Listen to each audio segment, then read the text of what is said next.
Welcome to the Help My Unbelief podcast, the number one Christian podcast designed for the unbeliever.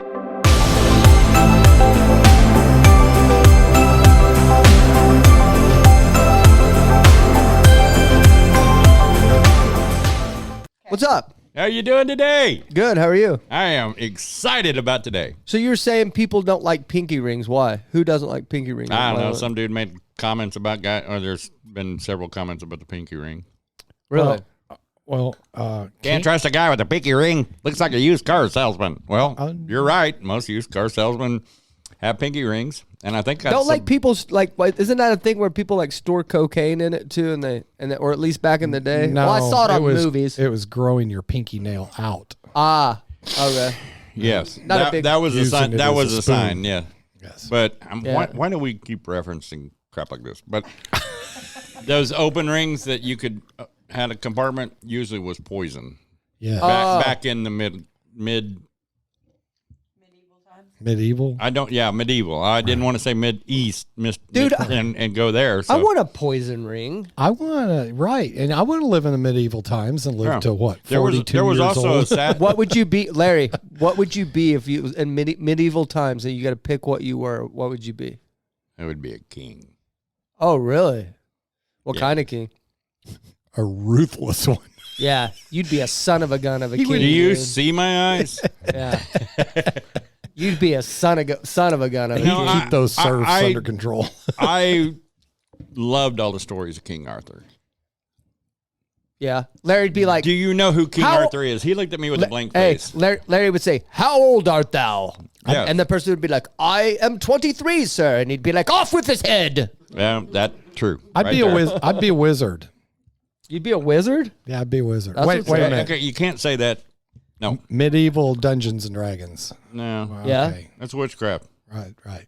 Think about that. Yeah, I know. I'm joking. He's joking. I It's should be okay. a I could be a friar. Robin Hood, and the friar. Come back, I'll chop your kneecaps Ever off. wonder why that friar made so much beer? He always did in all the movies. He's always the one making the beer. Well, I 'cause would be the monks- guy monks running the made beer. flame. I'd be the guy running the flame catapult. Yeah. That'd be so much fun, just getting to set stuff on fire. I would like to be that. He French, doesn't- he I'd like doesn't- to be the Frenchman on the parapet, so I could say, "Come back, and I will taunt you a second time." Oh. Sorry, it's more money, but I thought. What he doesn't realize is that those weren't warriors; they were slaves. Oh, really? Because Okay. most of them kind of got burned up and killed while they were doing If that. I get to stuff. set stuff on fire, I don't care. Well, you might be setting your own hair on fire. I'd be like the Oprah of medieval times. I'd be like, "You get a ball of fire. You get a ball of fire. You get a ball of fire." See, And we wonder why we. somebody right now is typing real fast. See, you give you Christians any kind of power, and you're burning people with balls of fire. Right? Who wouldn't know? Right. If you got to have a piece of equipment that you just push a button and it shoots a flame of fire, who wouldn't do that? Tell me that wouldn't be fun. I would have a car mounted. Okay, that's modern day Yeah. theology. Have back and back black Okay, paint in it. nowadays you push a button. Back then, when they pulled that down, then they tied it with a rope and then they hit it with an axe. Yeah, This one needs Crazy Train from Ozzy Osbourne. it does. Dun-dun-dun, dun-dun-dun-dun-dun-dun. Dun, dun. Please don't. Please don't. I'm so against secular music. That in itself has upset me. That was. I had to take a mint to calm down. Shields up, Larry. I think they're Christians now. Ozzy and Sharon? What? I think they're Christians now. Yeah. Ozzy, and Sharon, the yeah. great rebel. Well, you know Alice Cooper did, right? Well, I know that Yeah. he was a preacher's son. Yeah, he's very open He's a about prodigal that. son now. Yeah, Is He is Ozzy returned. He was a prodigal son. Now he is returned to the one fold. of my favorite. One of my favorite quotes from Ozzy Osbourne was when Sharon at one of his concerts put a bunch of balloons. Hold on just a second. I'm gonna wait till we done. Okay. Sorry, I was telling a little story here. Nobody interrupts my stories. Yeah. So Sharon was running Ozzy's concerts for a little bit, and she put this big stack of balloons up on top of the stage, and they were doing the rehearsal, and at some point, all the balloons dropped, and Ozzy was like, I'm the blanking king of darkness. Why have I got balloons falling from the time? He got real mad, so he wouldn't let Sharon put balloons up during his concert. You know, and I'm like her. I'm like, oh, let the kids play in the balloons. Ozzy was like, I'm saying, I'm the prince of darkness. Technology fires off everything, and then all the helium in the balloons. Right. Yeah, it says right here, it's multiple different places. Ozzy Osbourne is a full-blown Christian. That's amazing, but cool. it's amazing that I hadn't heard this. And yet. it says him and his band, Black Sabbath, pray before every show. Well, now, wait a minute. So this was written in the 70s because Ozzy doesn't have a band called Black Sabbath anymore. Ozzy used to sing for Black Sabbath way back in the day. But I'm sorry, I read that wrong then. I read two different landscapes of an article at the same time because I'm just looking at Google.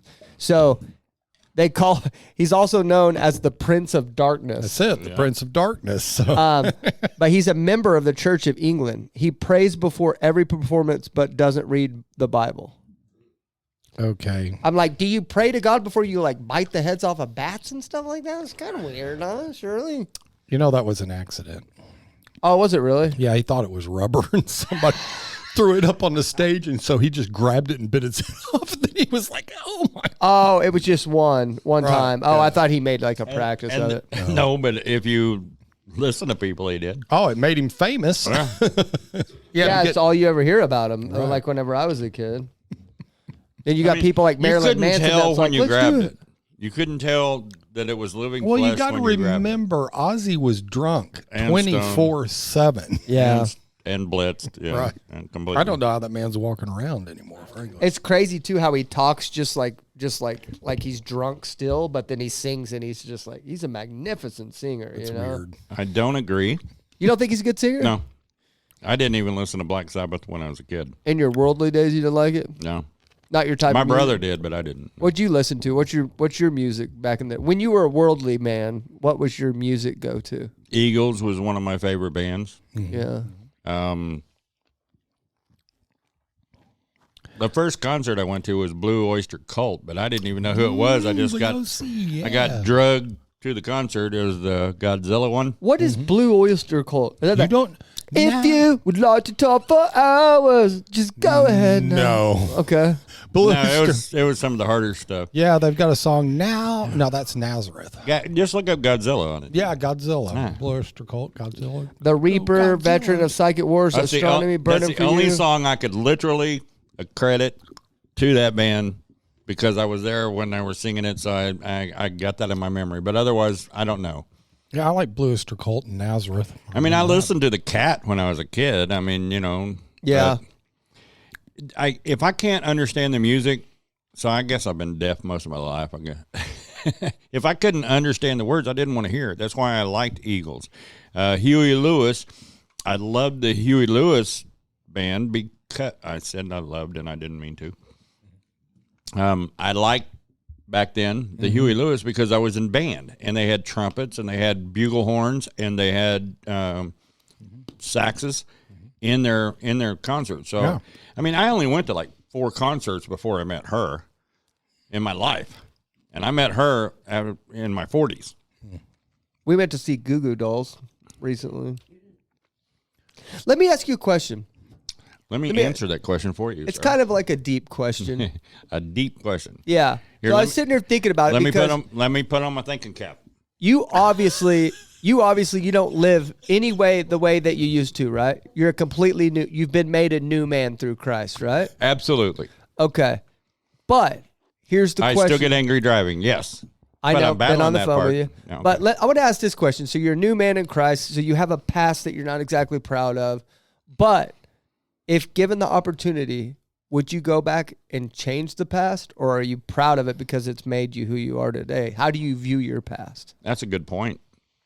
You don't know? I think that I allowed my flesh to change the directory of my life. You think it could have been different in a better way? I know that it would have been different. Had I never walked away from Christ, I'd be a minister by now. I mean, like a full-blown pastor by now. Yeah.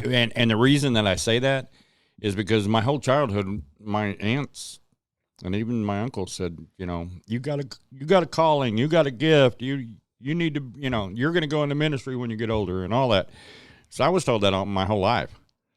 Do you think you dropped the ball? I dropped the ball. I dropped the ball and ran. I ran hard because there were women right there. That's not a healthy way of viewing life, though, is it? Do you think? I mean, I guess it's just the truth, though. Like, it's not about a healthy way of viewing it, but like, what if you're exactly where you're supposed to be? Though I am exactly where I'm supposed to be because we were talking. But I guess we have free will. There's always a chance. Yes, there's always but no. paths that you could have made it to. Reflection causes hindsight, and hindsight is always 20/20. Okay, I know, I know that I changed because of my flesh, dude. This is my fourth wife. There's things that obviously I had a lot of issues. Right. Yeah. So if I had followed after God, then the issues that I have now captured and gotten under control and learned how to control and capture my thoughts and to battle against things that I would never have ventured into. I never would have got into drugs. I never would have got into alcohol. I never would have been a smoker for 40 years. I never would have had, multiple, I'll just say it, multiple adulterous issues in my life. And you would go 100% go back and change all those if you could. If that was possible. Yeah. But I firmly believe I am where I am now because of the grace of God. And I know you're not saying you regret you don't regret anything. It's a way of looking at stuff. What about you, Mark? I'm interested in hearing your thoughts. Like, are you proud? I know you're not proud of your past. I know you did some things you're proud of, but would you go back and change things, or do you believe you're like right where you're supposed to be and you're glad of where your past brought you? It's a very difficult question. Isn't it? When I think about it for myself, I'm like, I have all these caveats. It'd be like, well, if I was able to change it, then what if I didn't meet Angela? That's my biggest. What if I didn't meet my current wife? Yeah. If I'd behaved the way I should have behaved, I probably wouldn't have met her. Yeah. Because we both hooked up in sin, frankly. And Christ allowed us to grow out of that and to evolve. And he's using that. I guess the biggest deal is shame and regret. You still have some of that? Oh, I got tons of it for many things that I've done. But I think that's the trick. That's what God doesn't want us to live in it, because he says once you accept Christ, your sins are, to God, are as far as the east is from the west. I don't see them anymore. So the only person that sees them is me. Because like Larry said, hindsight is 20/20, and it's always looking backwards, right? And so that's what I do at night as I lay in bed and I examine. It's just the other night, something popped in my head. What was it? A ridiculous thing I did when I was like 15 years old. And I was laying in bed feeling humiliation and embarrassment and going, why did I do that? I do that too still. Why? It's pointless to even think about that stuff. You should be catching that and going, but right. It's so hard. I mean, and that's what I did. I took it and I said, that's not who I am. I'm a new creation. That is not even existence anymore. God doesn't see it. Well, God doesn't see it, but I sure do.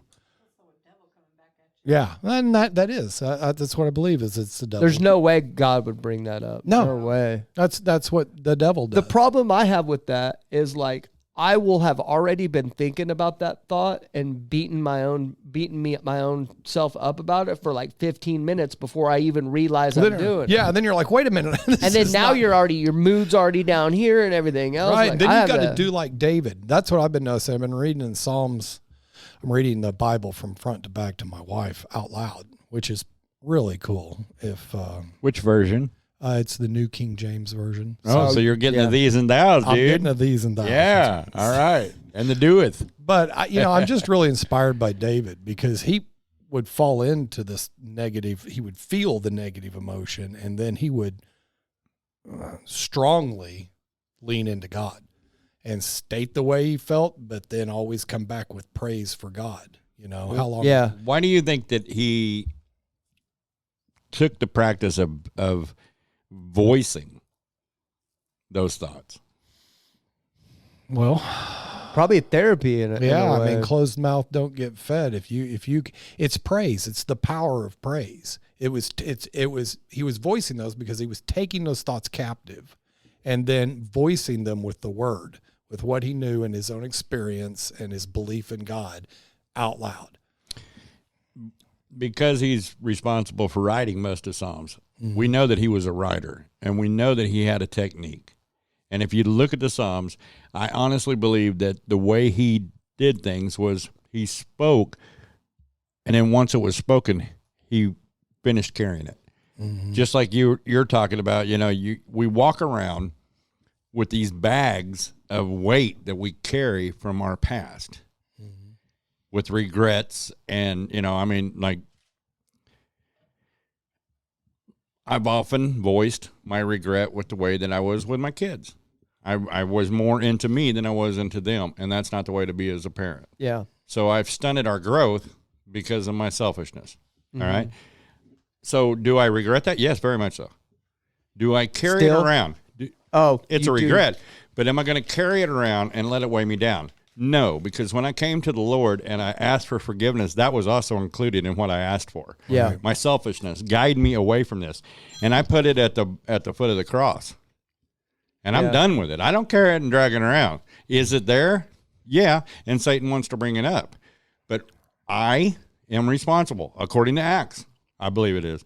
I'm responsible for capturing my thoughts. Yeah. Taking them captive and making them submissive to Christ. Right. Yeah. And by doing that, when the enemy brings those up to derail us, I can just give praise because I've already gotten rid of it. I don't have to stand in condemnation. I refuse to stand in condemnation. Now, when the Holy Spirit convicts me, that's a different story. But when Satan tries to condemn me for my past, I stand still quietly. I want to talk. One of the statements I heard, real quick, one of the statements I heard one time that I really like that I use a lot is, "Thank you, Jesus, that I don't have to live that way anymore." Amen. And then and then dismissing it, Yeah. Like I'll say this and then I'll go into my next thing. But what I was going to say is, holy crap, did I forget it? That's okay. I got a segue. No, I had something else I wanted to say. Hold on. It's kind of like the whole, what I was going to say was, it's kind of like, if Angela's not like this, thankfully, but I have been in relationships before where a woman would say, well, I wanted you to do this earlier and you didn't. And I go, you didn't tell me. They say, you should have known. Right. How? Like, it's not okay to be that way. We all laugh about, you should know everything, and we all laugh about it. But to me, that's not funny. It's not funny for you to run. So you take exception to that remark. What I'm saying is, it's like, it's not my problem, and it's rather manipulative for you to do that, and I'm not going to be responsible unless you voice something to me. And I think God's the same way. Can he read your thoughts? Probably. But also, if you're not going to go... God can definitely read your thoughts. Yeah, I don't know. Okay. Just saying. Yeah. I don't Well, think what does the Bible say? He's you in do my not thoughts. have because you do not ask. You don't know how to ask, yeah. Right. Yeah, ask and you receive. And, So you got to speak. In the temptations of Christ, what did he do? He spoke. It is written. Yeah. In response to everything that Satan threw at him, he said, it is written. So, in those particular cases, say, it is written. That's right. And that's what I do. You have not because you ask not, and then turn and walk away. Right. Hey, marriage rules 101. Don't do that. Yeah. Well, like, she's not like that at all. But if she wants something, but that in turn, if she ever asks for anything, she gets it. Right. Because she doesn't ask me for anything when she's mad. She doesn't ask for anything because out of spite or anger or out of manipulation or because, when she asks me for something, she needs it. So when she asks me for something, she gets it, And so that puts having a good woman is way more pressure. Oh, yes. Way more pressure than having, because then now I've got to care for this and hang on to it, and do the right thing. You got to steward it well. Which sometimes I don't, but hey. Well, having a good wife is better than none of us do. Having Starbucks. No, it's actually worse. Oh, there's a proverb that says No, there's one for a good wife. Something along the phrase of it. oh, Ephesians something woman or something like that. Yeah.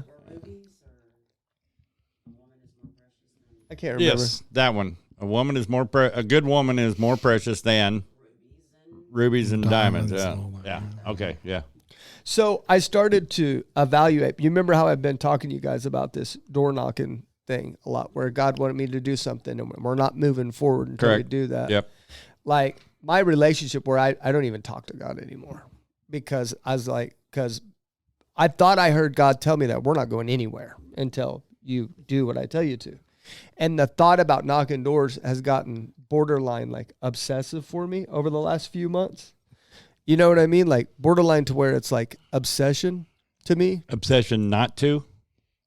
No, like an obsession to like where God doesn't want to talk to me or do anything until I do it. Because you won't obey?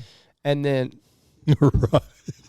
you want me to just stop talking? No. Or are you I'm going to asking. listen to what I'm saying? I am, because I'm asking questions pertaining to what you're actually I saying. finally like talked to God a little bit today, and I was like, what's going on here? Like, why? I was like, so I'm not even allowed to talk to you now until I do this, or what? Like until I just go knock doors. And he was like, I heard him say like, you know how I talk to you. You know how I talk to you. And really, there's only a couple times where he's talked to me, gave me clear instructions that it was clear as a bell. Only a few times. I could probably sit here and tell you about them. I know one of them was start this podcast, and then the second one was talk to me about it. Well, and there's that one time he told me to pay the material bill in the middle of the night. Yeah. The time he told me to tithe everything. And that same voice that told me to knock, that's not the same. And the things that I'm hearing associated with that, whenever I say no, where I'm getting like beat up about it and stuff like that, like, well, you don't obey me. You'll never obey me. Like I can't use people like you and stuff like that. And I started thinking, that's condemnation from Satan. what if this is Satan the whole time did this and it worked? No. My relationship completely has halted with God because I was sitting here thinking God gave me this command. And I'm not totally sure because I don't want to just write it off and be like, because I don't want to be disobedient to God. That's like my number one fear. Well, let me ask you something. What if he did, and you're just not doing something that you're pretty sure you're supposed to be doing, and it's you that's beating you up?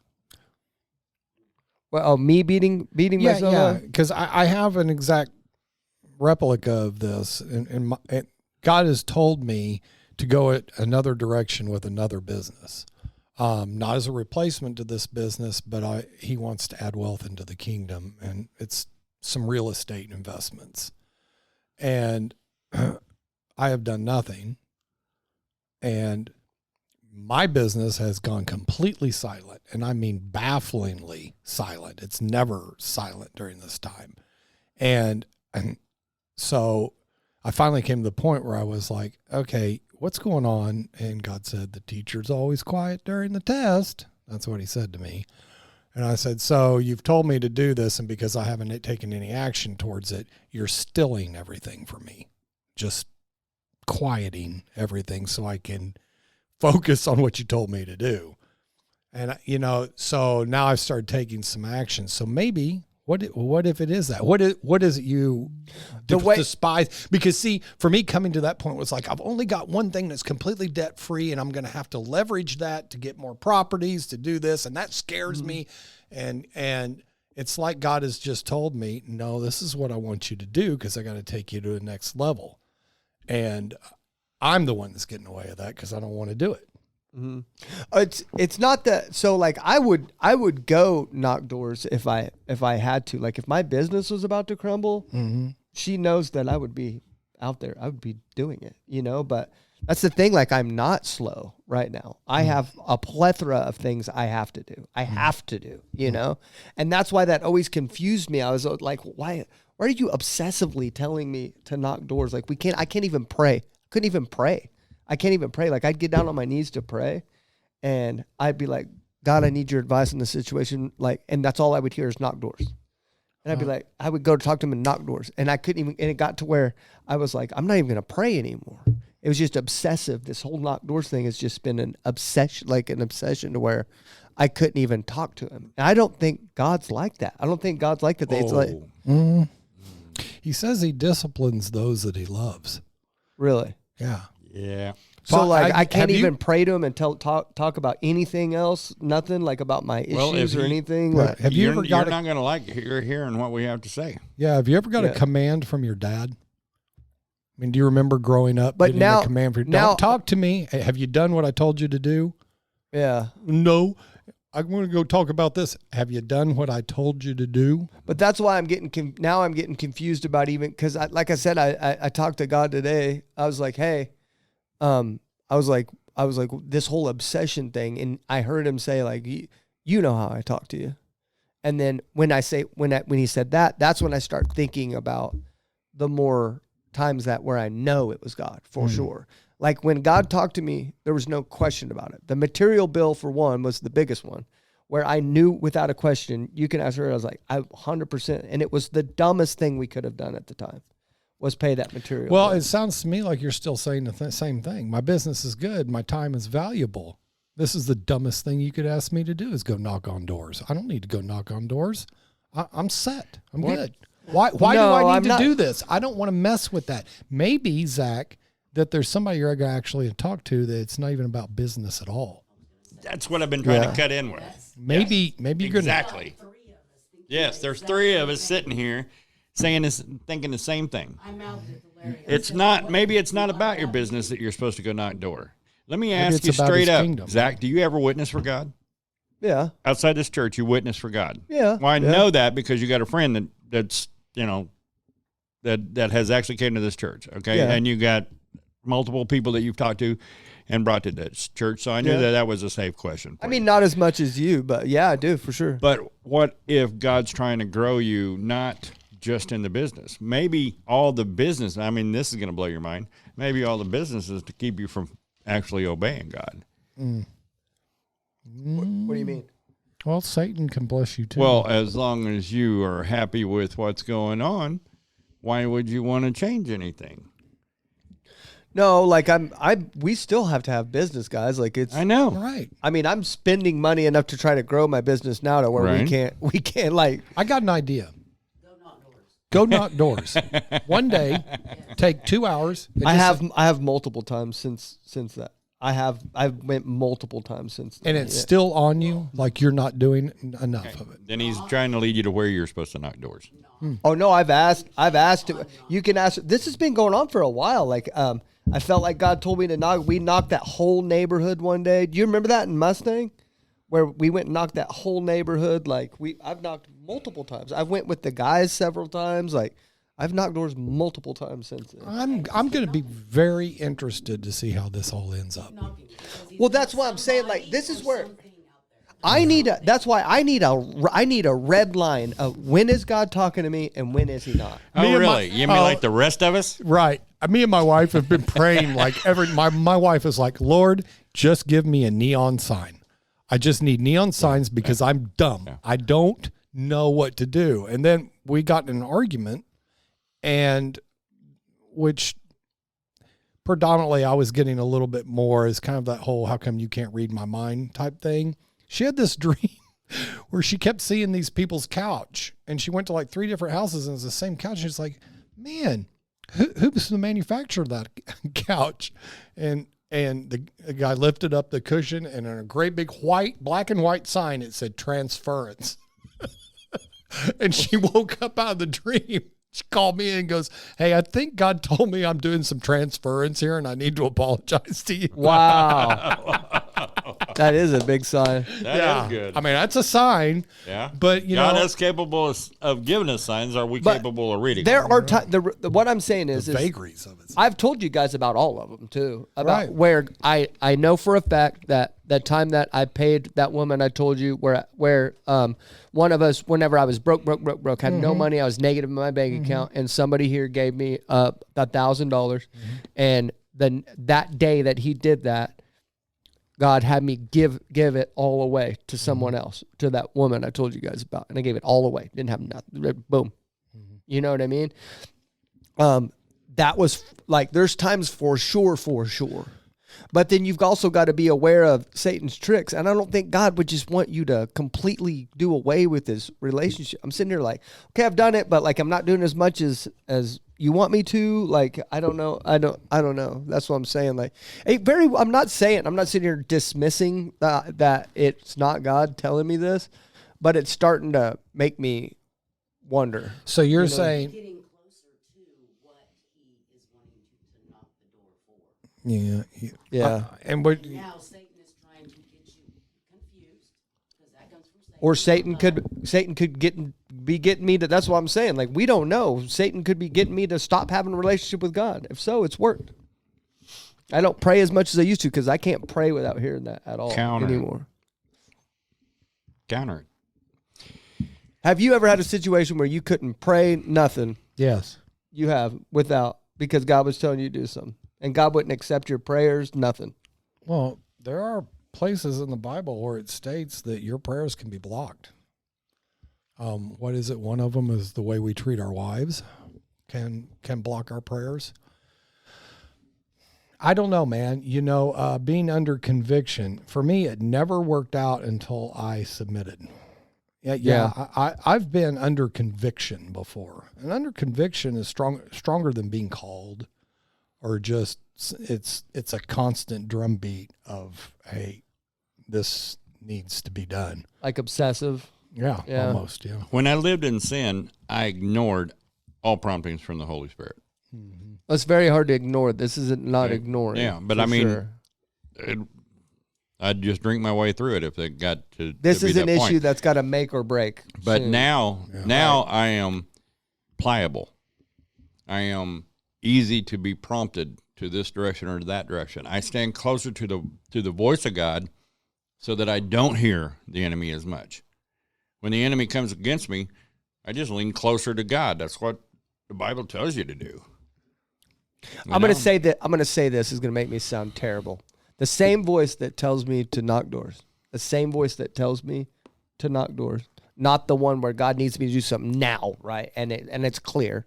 The same voice that tells me to knock doors tells me to do stuff a lot. And I have thought there's no way that's God, because that's overwhelming how often that wants to, like, go to the front and pray for this person, do this and that, do this and that, do this and that. And it's just constantly like overwhelming stuff that I got to do. And I'm like, surely you're not telling me to do stuff all the time like that. Like all the time, like every couple seconds. And it's overwhelming. It overwhelms me. Get on the mic, girl. Do you see her face? Listen, God, hold on. I'm being open. Please don't treat me like I'm stupid. No, Please she's don't. not. But she's also. I'm trying to be open. The last thing you do is make me feel like I'm dumb. No. I'm not. Okay. I can tell you, Well, get on the mic then. I for sure can tell you that is God leading you to something. It is God leading you. Yeah. If it's pushing you like that, I mean, it can't get any clearer than that. She's been there. It's not like he's saying- followed this. That's why that's a reaction from her, because she's already walked that walk, Zach. I've walked just that walk. over- Mark's walked that And walk. it is overwhelming. It's overwhelming. I don't want to do it. And then I'm like, if I don't do it, then I walk away feeling condemnation because I didn't do what the Lord asked me to do.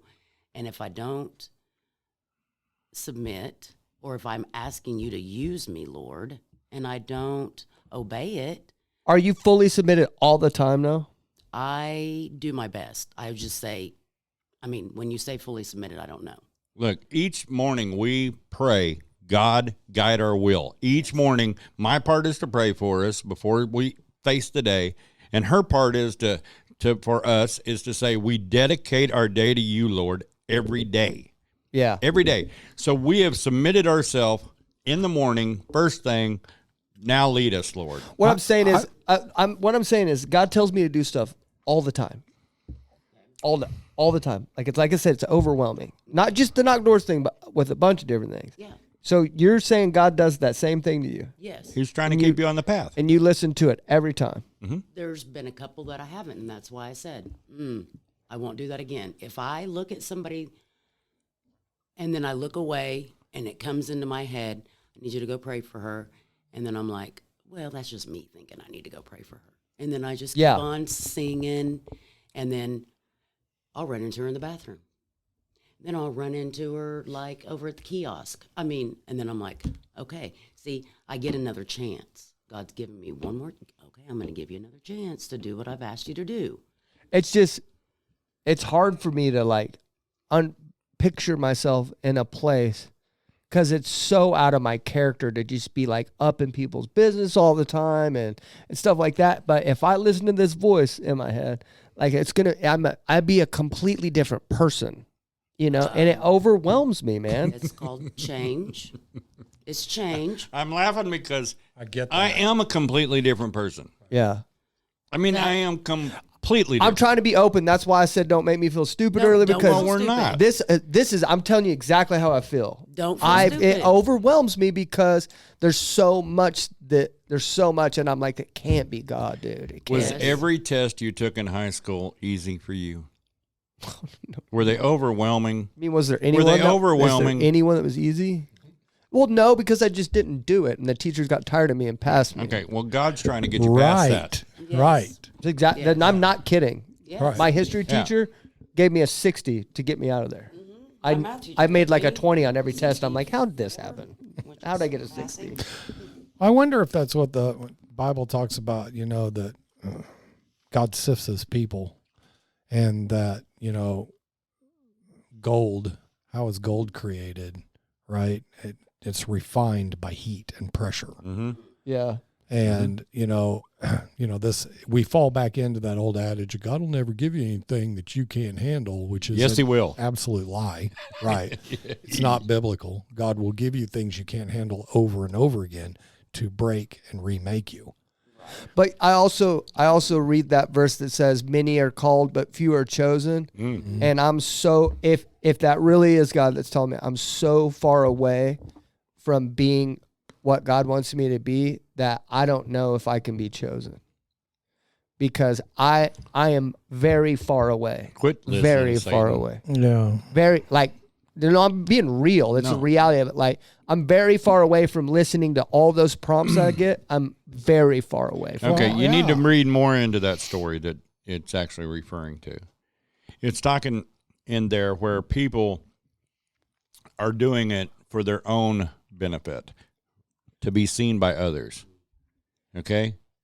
Not to be seen by God. I just don't want to be in turmoil anymore. Hmm. That's it. That's I just want to be. I want to be at peace. I don't care if Then I have obey money. immediately I on don't care if everything. I'm broke. I don't care if I'm broke. I don't care if I'm. I don't care anymore, man. I just don't want to be in turmoil. I have anymore. I have not got to that point yet, but I'm working on it. Obey every time he says something. I like that. The Japanese, You don't obey. I'm sorry. the Japanese didn't want to be in turmoil either, right? That's what surrender is all about. Mhm. Yeah. You know, Yeah. we're not, you know, people want to form God into what we want him to be, which is my ambulance God, my comforter, my big daddy that I just lay on his. He's more than that. He's our creator and Lord. And I think it's when I know during my time in my life, I never got resolution when I was up. You're not suffering from anything anybody else hasn't suffered for. There's levels of growth. You're right at the edge of one. And You don't listen to everything God tells you to do right now. You don't. There's oftentimes I doubt, did I hear that right? Yeah. Yeah. No, there are times that Lord, I don't got time for that. Not today. I'm busier. Well, than I'll surely get you a- wouldn't tell me that because I'm busy right now, or I'm stressed about this. So why would you? Wouldn't Do you tell me mean that? like later? You know, I don't have time right now. Do you? Yeah. And there have been days And my wife will tell you, I set out with an agenda. I got 1 or 2 done, and then I'm off over here dealing with something that On a God project. yeah, on a God project, like change a toilet in the middle of the afternoon for a customer. I say customer, but she's a friend of ours from church. She's a widow, and she had a need that needed to be taken care of right then, and it was change out a toilet. Okay, well, I had lawns that day. I had things to do. Actually, I was building a fence that I wanted to complete in one day. It was just an end cap, you know, both end caps, gates and everything. And I went over and started in the morning, and then I got a call from Tina about fixing a fence at the See, storage facility. that's amazing. So I go down there, and then I get a call to go down there and fix the toilet, and then I come back to try to finish the fence, and I worked until dark. Yeah. And I didn't get it done. That's how it works. That's somebody who's gone through those process. Because, see, I can tell you at that point, my answer would be, no, man, I got too much to do today. I'll be over there tomorrow to help you. That's why I say that. And Larry has grown. Larry's older than us. He's experienced more. He's fought those battles. And now he's in a place where God doesn't have to pull the reins that hard. He just tugs him a little bit. And Larry's a well-trained horse. Larry goes in the direction. You and me, you know, you're still a wild stallion, man. You know, I mean, he's got a saddle on you, but you still got some attitude. You're still bucking. Right. I don't buck. I'm a good workhorse. I draw these extravagant conclusions too in my brain, and it's trickery. Like, I'm fully submitted to God now. I did it a year ago. This is the day I fully submitted to God. And then after a year, it's like, oh, this whole time I thought I was submitted to God, but I'm not.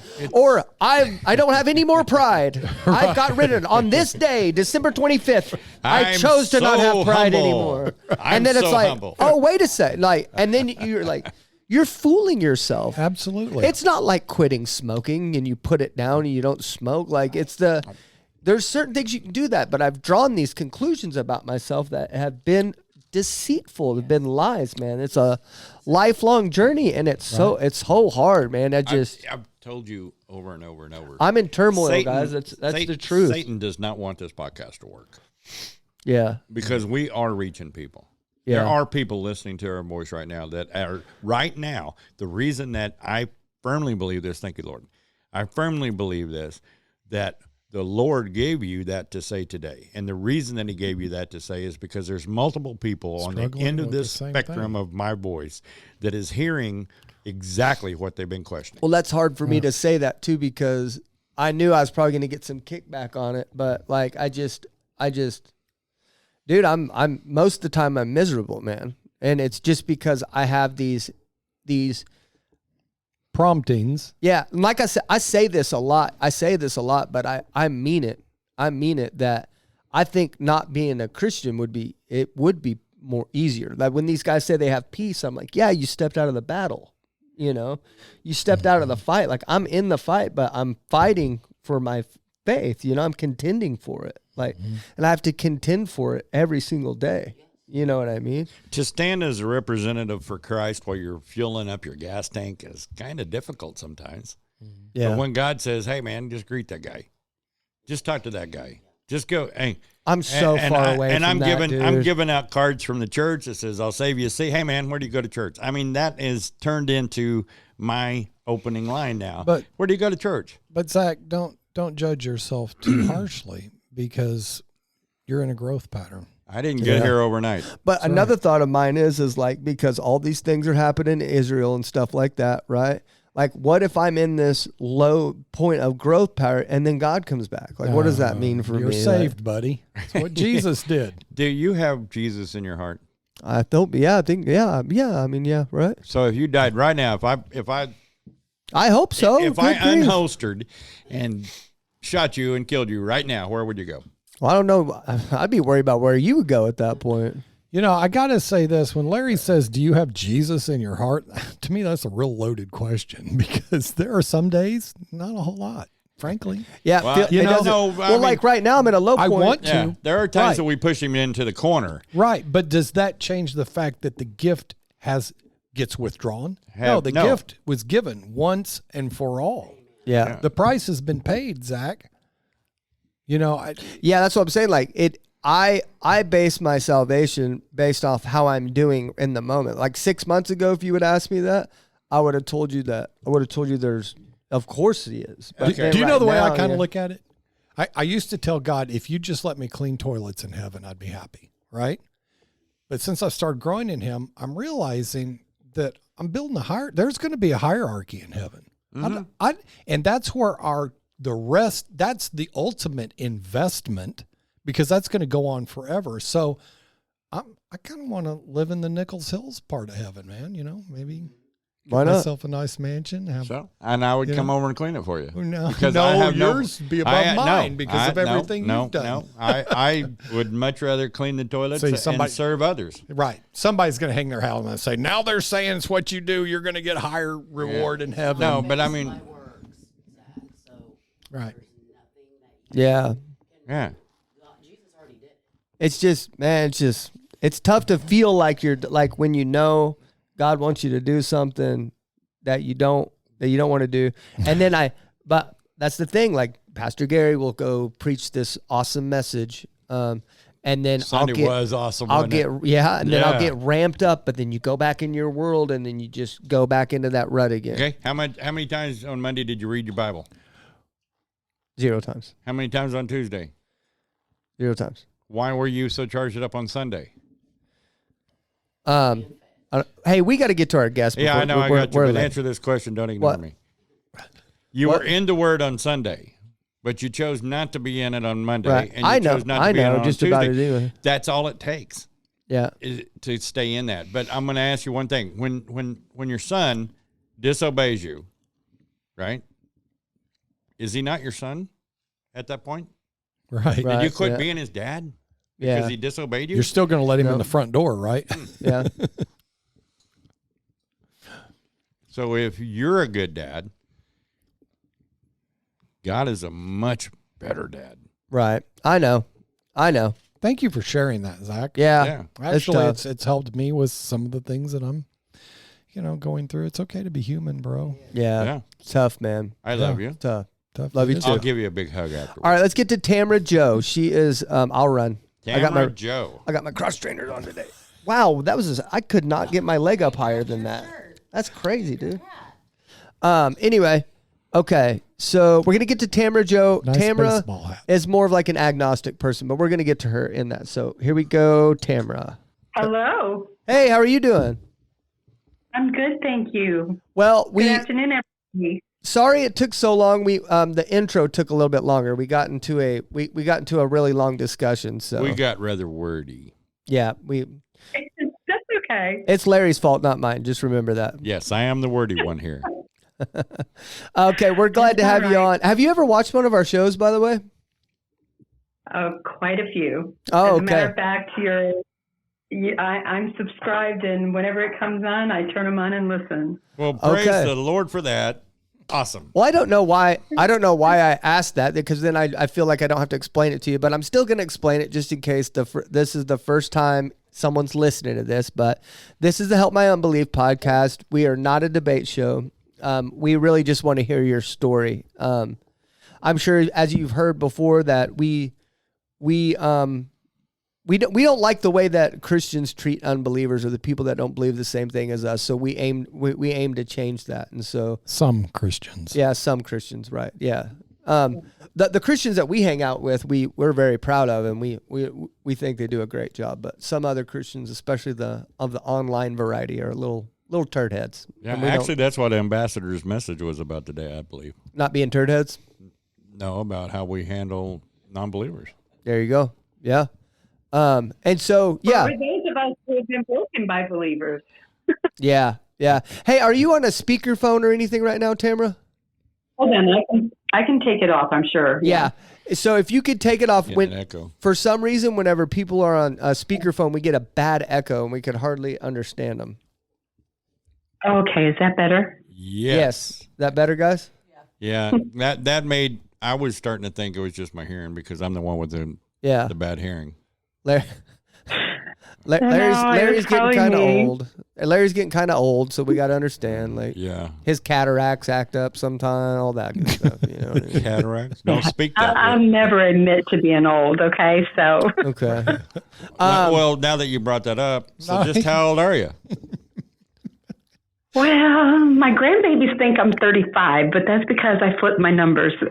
Well, you I go. think that's awesome that you love actually it. have grandbabies because I'm well, there's two grandparents in here. Actually, my wife's in here, so actually, we all have grandkids now. I'm a You're believe the it or- young one, yeah. I married a cougar, so So that's awesome. At least I'm talking to somebody that was Tamara said, "Hey." born in the, but see, that makes her. Were you born in 69 or 70? Just out of curiosity.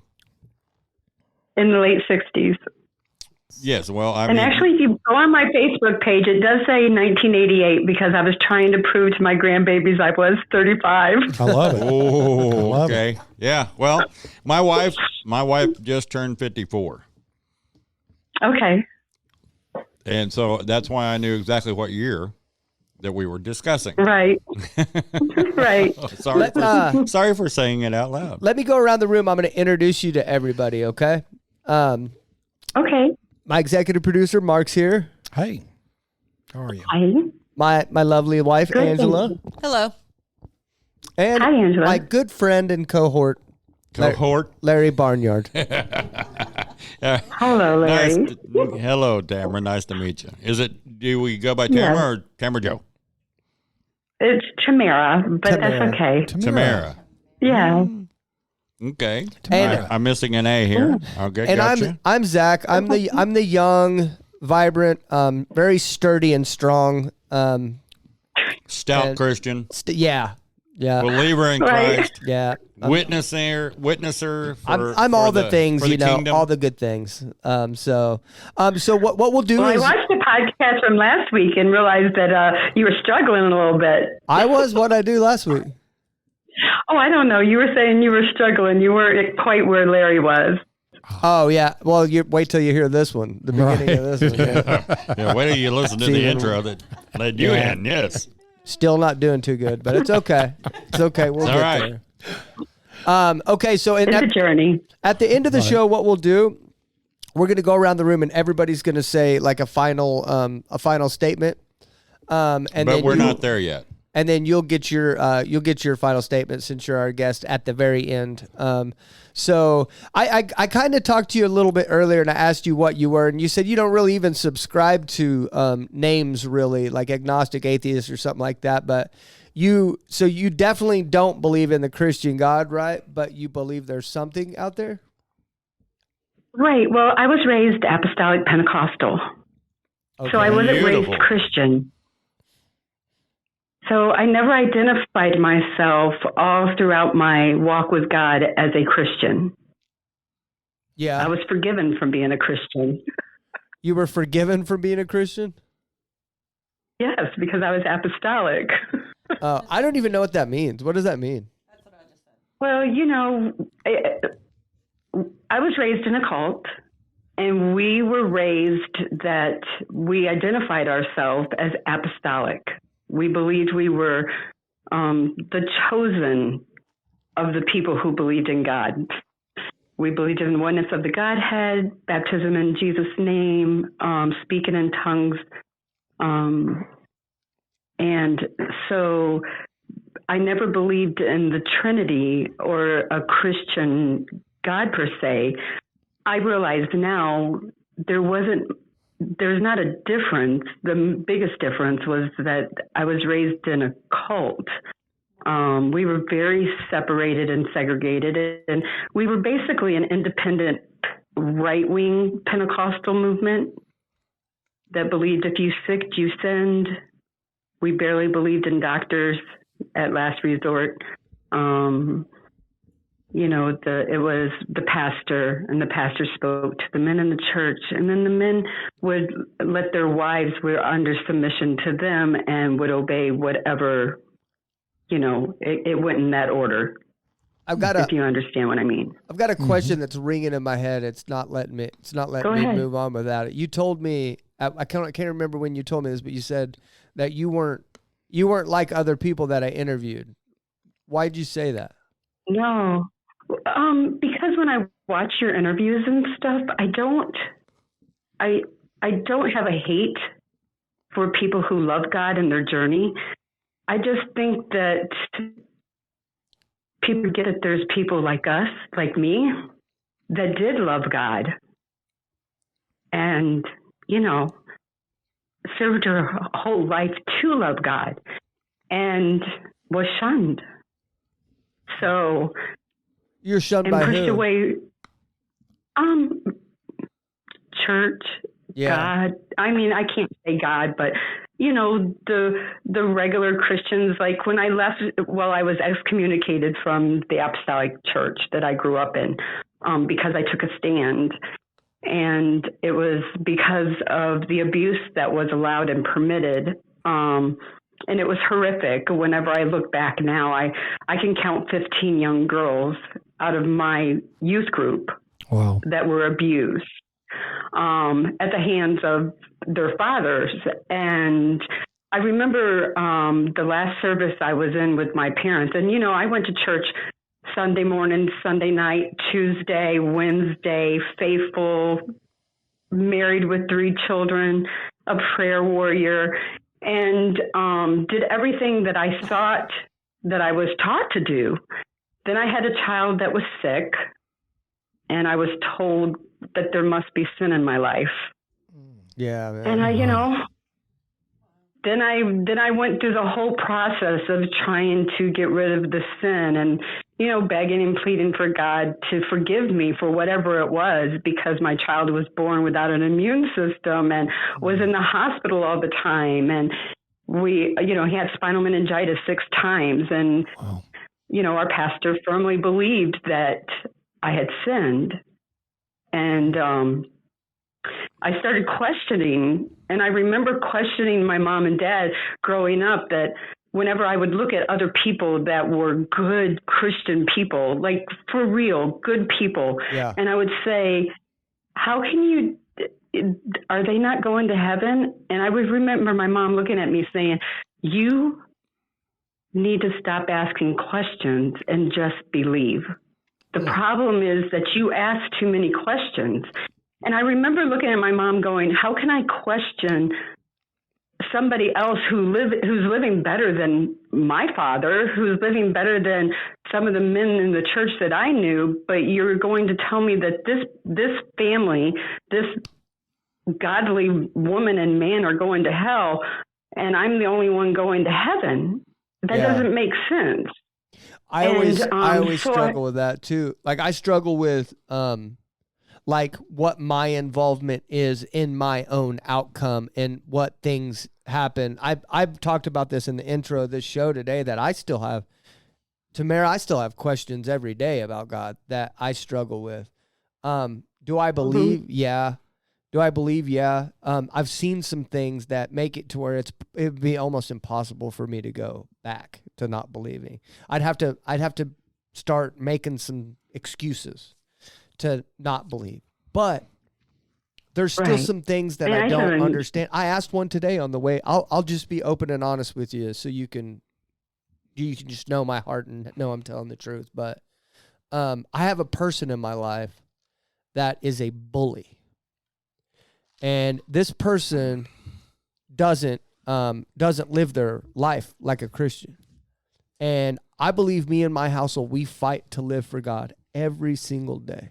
And for years now, this person has been allowed to bully me, push me, and I've prayed and prayed and prayed and talked to God about, hey, you said that you protect your children and stuff like this. This person isn't even your child, and you're allowing them to push me around and bully me, and nothing has gotten done in the last 6 years on this. And I've prayed, and nothing's changed. Why haven't you done anything? I was talking to my wife, Angela, today about that on the way here just now. Like, there's still some questions I have. And, there's one, this doesn't give you like a vivid answer on any of that stuff. And it's dang sure doesn't answer the question for me. But I've said this multiple times on the show, but the story of Lot and his wife, about where, essentially I'll break it down to where God essentially was going to destroy the entire city of Sodom and Gomorrah. And he decided he was going to save Lot and his wife. He said, but the only instruction is that you can't look back when you're running away or whatever. Well, Lot's wife did look back, and she was turned to salt or whatever. Pillar right? of salt. Yeah. So to me, that's where it clicked in my head. I was like, oh, okay. So not everything happens inside of God's will. Sometimes things happen outside of God's will. God's will was for Lot and his wife to escape, both alive. Mm-hmm. That's what God's will was. But God gave an instruction for her not to look back. And she did. She stepped out of God's will, and that happened. And I was like, and so that's when I asked the question, is like, okay, I get that. I understand. I understand that sometimes I step out of God's will and things bad happen to me because I step out of the protection of God. But what about sometimes things happen to people, bad things happen to people when they are in the middle of God's will? I mean, we're in Bible studies right now on Wednesday nights where it talks about men of faith and it talks about adversity they're going through. And Pastor Gary has said sometimes bad things happen to you and you could be smack dab in the middle of God's will. Yeah. And maybe we don't have the answer to why to that. But see what Tamara's saying right now is her upbringing was when she started asking those questions, like right now, it's okay. We're friends in here. We talk about those questions and we can all understand that we don't have the answers to them. Yeah. But we still can love God and be like, She I was don't have it. excommunicated. The only thing I can say is I'm here for you, brothers. Right? I'm here for you no matter what you're going through. I know you have those questions. I don't have the answer for it, but I'll be here. If there's something you need, I'll be here for you. Right? But her, she got, hey, stop asking questions. That's dumb. You need to stop questioning God. If you question God, even more bad stuff's going to happen to you. When the reality is bad stuff's going to happen. It doesn't matter how good of a person or how many good deeds you do, whether in the will of God or whether you're not. We're in a fallen world. That all this stuff's going to happen, and we need to be here for each other because we're all going through the same thing, man. Yeah. Hey, Tamara, one thing that I think sometimes that's what Christians forget is that we all have our journey, and treating each other with like just kindness and dignity and respect. Because I realized in the last couple of years that as long as I was quiet about my story, then I gave the power to the people who have decided to write it however they wanted to write it and say it. Amen. Yeah. I'm a backslider. I'm going to hell. Look what happened to me, to the other young girls of the church that I left, right? So they still maintained the power even after I left. And I never talked about it. I just left. I looked at my mom and dad the last service that I was in, and it was June 30th, 1990, and the pastor had gotten up and said that from now on, any abuse, sexual abuse, drug abuse, domestic abuse, any kind of abuse that happens within the church will be handled by him and the men of the church. Now, mind you, the men of the church were the ones that were committing the abuse. And if we did not align with the message, there was the door. Yeah. And you got up and walked out? I walked up to my dad and I looked at him straight in the eye and I said, I'm not sure what happened to the God of my childhood, but this is a God I will not serve. Hey, may I? And I left. Yeah. I am clapping for you. I am clapping for you. Mark the clappy. I don't know which there. one it is. I don't either. Well, that's a shock. I didn't think I'd get that from Larry. Why? Why not? Because usually you're kind of biting at the bit for people who say they don't believe in that God. No. I wouldn't He doesn't serve that believe God in that either. God. He doesn't. That's believe in not that the God either, I yeah. serve. Right. Yeah. Exactly. That is not the God I serve. I know now, right? But then I took my 3 little children and I left. But you have to understand, when I left a congregation of 250 people that were your day, night, sun, moon community, you eat with them, you play with them, you go to school with them. It was only about what happened in the 4 walls of that church. When I left, I didn't even know I was alive during Vietnam. I didn't know Elvis was a part of my childhood. Wow. We didn't have TVs, we didn't have newspapers, we didn't have radios. We were exempt. We were in this world, but not a part of this world. Right. And I didn't realize, so I had to do a couple years of deprogramming. And I realized that just didn't feel right. Why? And I left that church and went to other churches. Yeah, it's crazy. It's crazy. Hold on. Sorry. She went to other churches. Did you find that they were completely different than the church that you grew up in? They were completely different from the churches that I grew up in. So the problem is that, like, I left the Apostolic Pentecostal Church, and then I went to a UPC church. What's that? United Pentecostal Church. Right. Okay. And then they were much looser and much, I say looser, with quotes around it. They were, the pastor was very kind and was very tender-hearted, but they still said, well, your dad's going to heaven, forgive him. And so I started forgiving everybody and everything, and then I realized that the only person who deserved to be forgiven was myself. And I realized that here I am giving all this love and forgiveness to everybody. But you need forgiveness. Yeah, but the amazing thing... but nobody. So I forgave myself.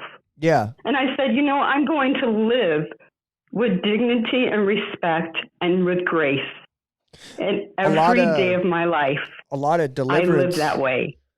A lot of deliverance ministries, and I'm not saying I'm sitting here. I do believe in deliverance, but I know a lot of these deliverance ministries are taking it to a whole nother level that I'm not exactly on board with. So I want to get that out there. But one deliverance ministry that I visited, that was one of the requirements, was forgiving other people. If you want to get deliverance, you have to have forgiveness, because it says in the Bible that if you don't forgive people, then you're still in darkness. So God does look at forgiveness as big. But the main one at the end that kind of shocked me that I didn't think of was, in order to get deliverance, you do have to forgive yourself. That's a big one. Well, Absolutely. yeah. So what is unforgiveness? If God commands us, to forgive our enemies, Jesus said that, to forgive our brothers, to forgive anybody, if somebody takes your cloak, give them your tunic also, right? If God has commanded us to do that, then unforgiveness is elevating ourselves above God. So it is a form of idolatry. Yeah.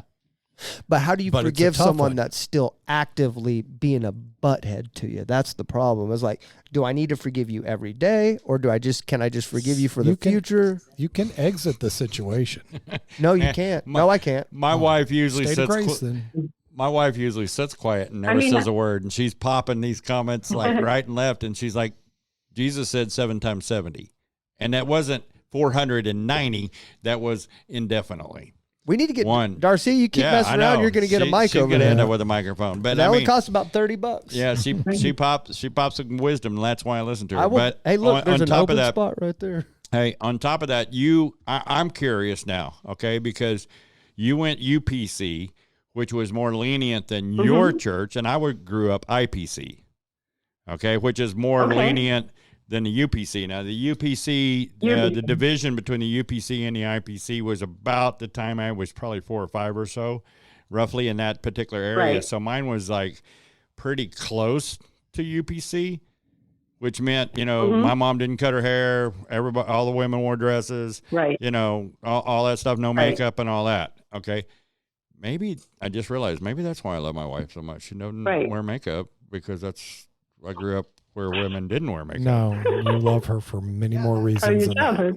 Yeah, it's that simple, Larry. Well, no, that is one of the things that got my attention. This woman doesn't wear any kind of makeup. Let me love see. that. You don't wear it. Let me look. No, none. You don't wear any at all? None. You don't either, do you? You just wear a little mascara. That's Yeah, it. I love the no makeup thing. Anyway, back to that. So you're saying it was a lot more even stringent than UPC, which in the Pentecostal that I grew up with, UPC was extremely strict.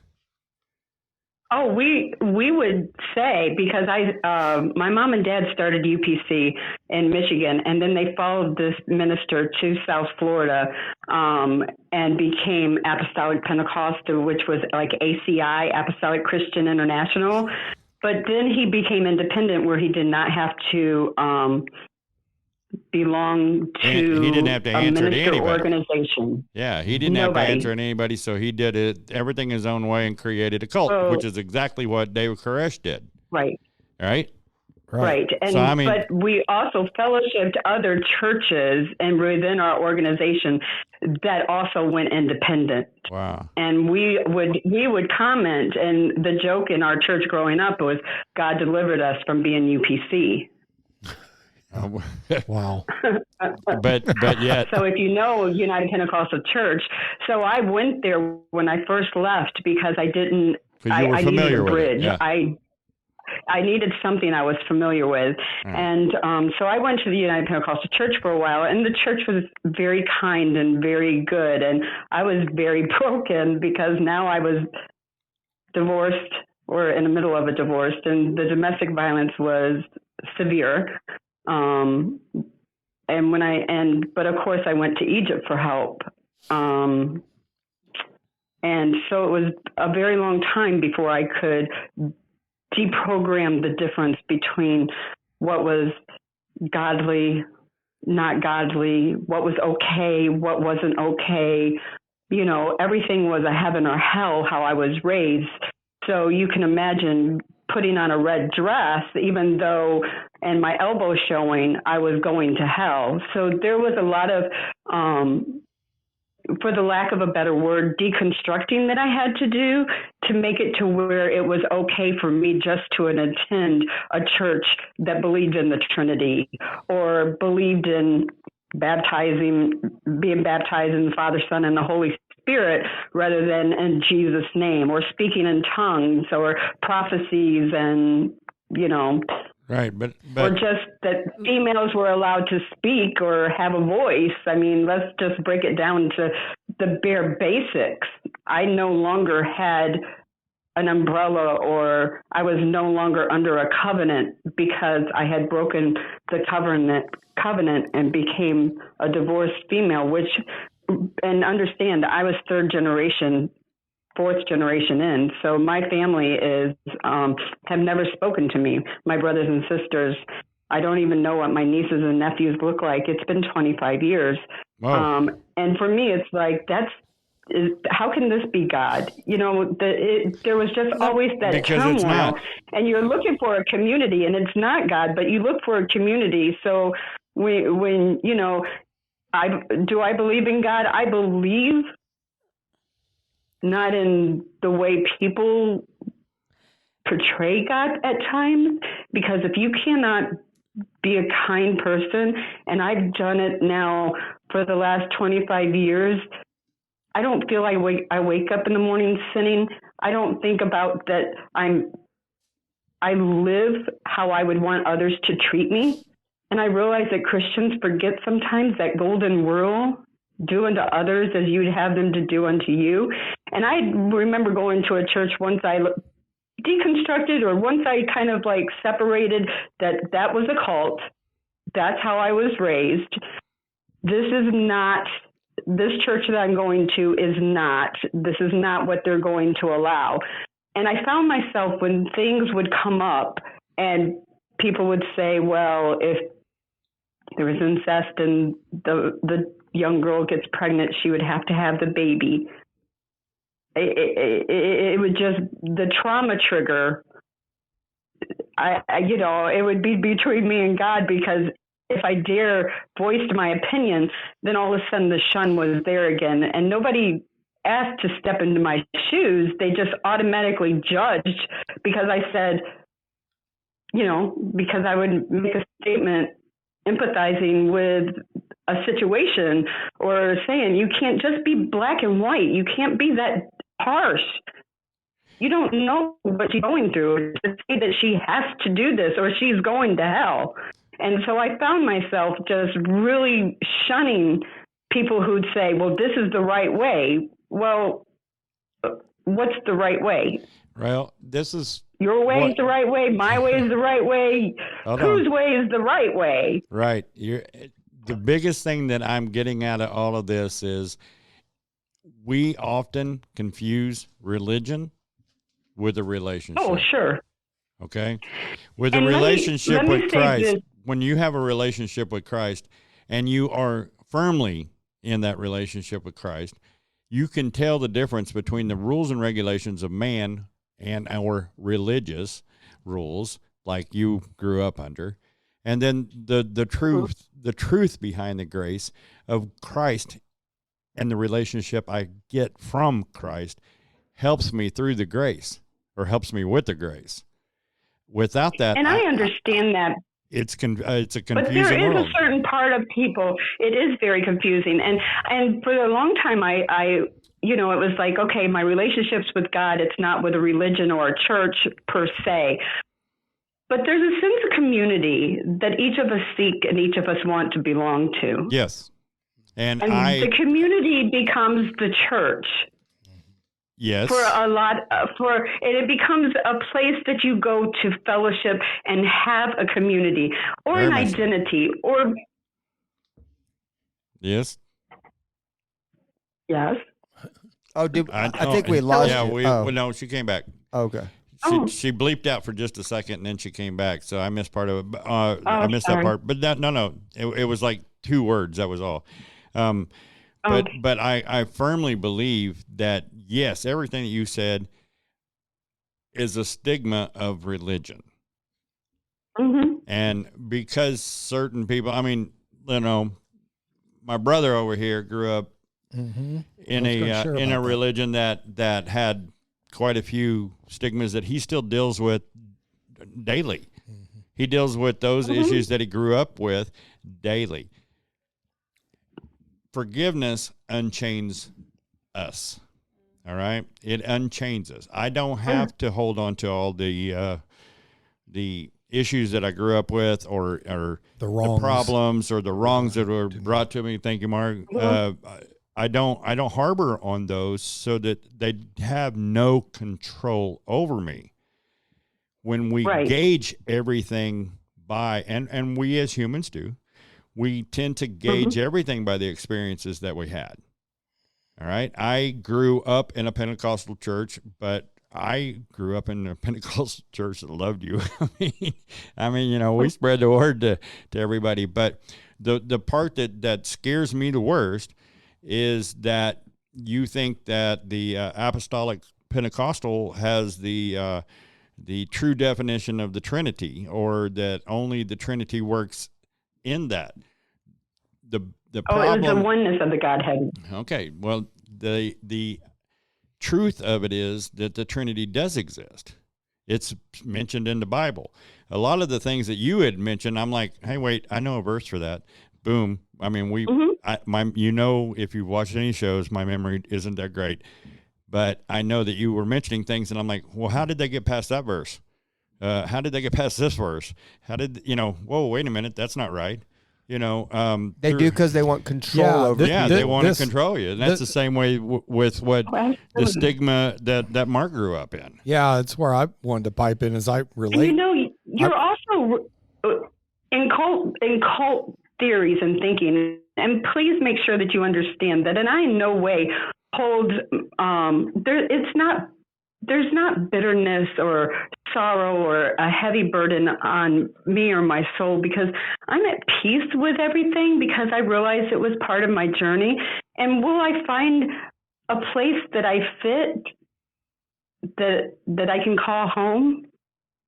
Maybe. Yeah, come to Yukon, Oklahoma. Come to the Discovery Church.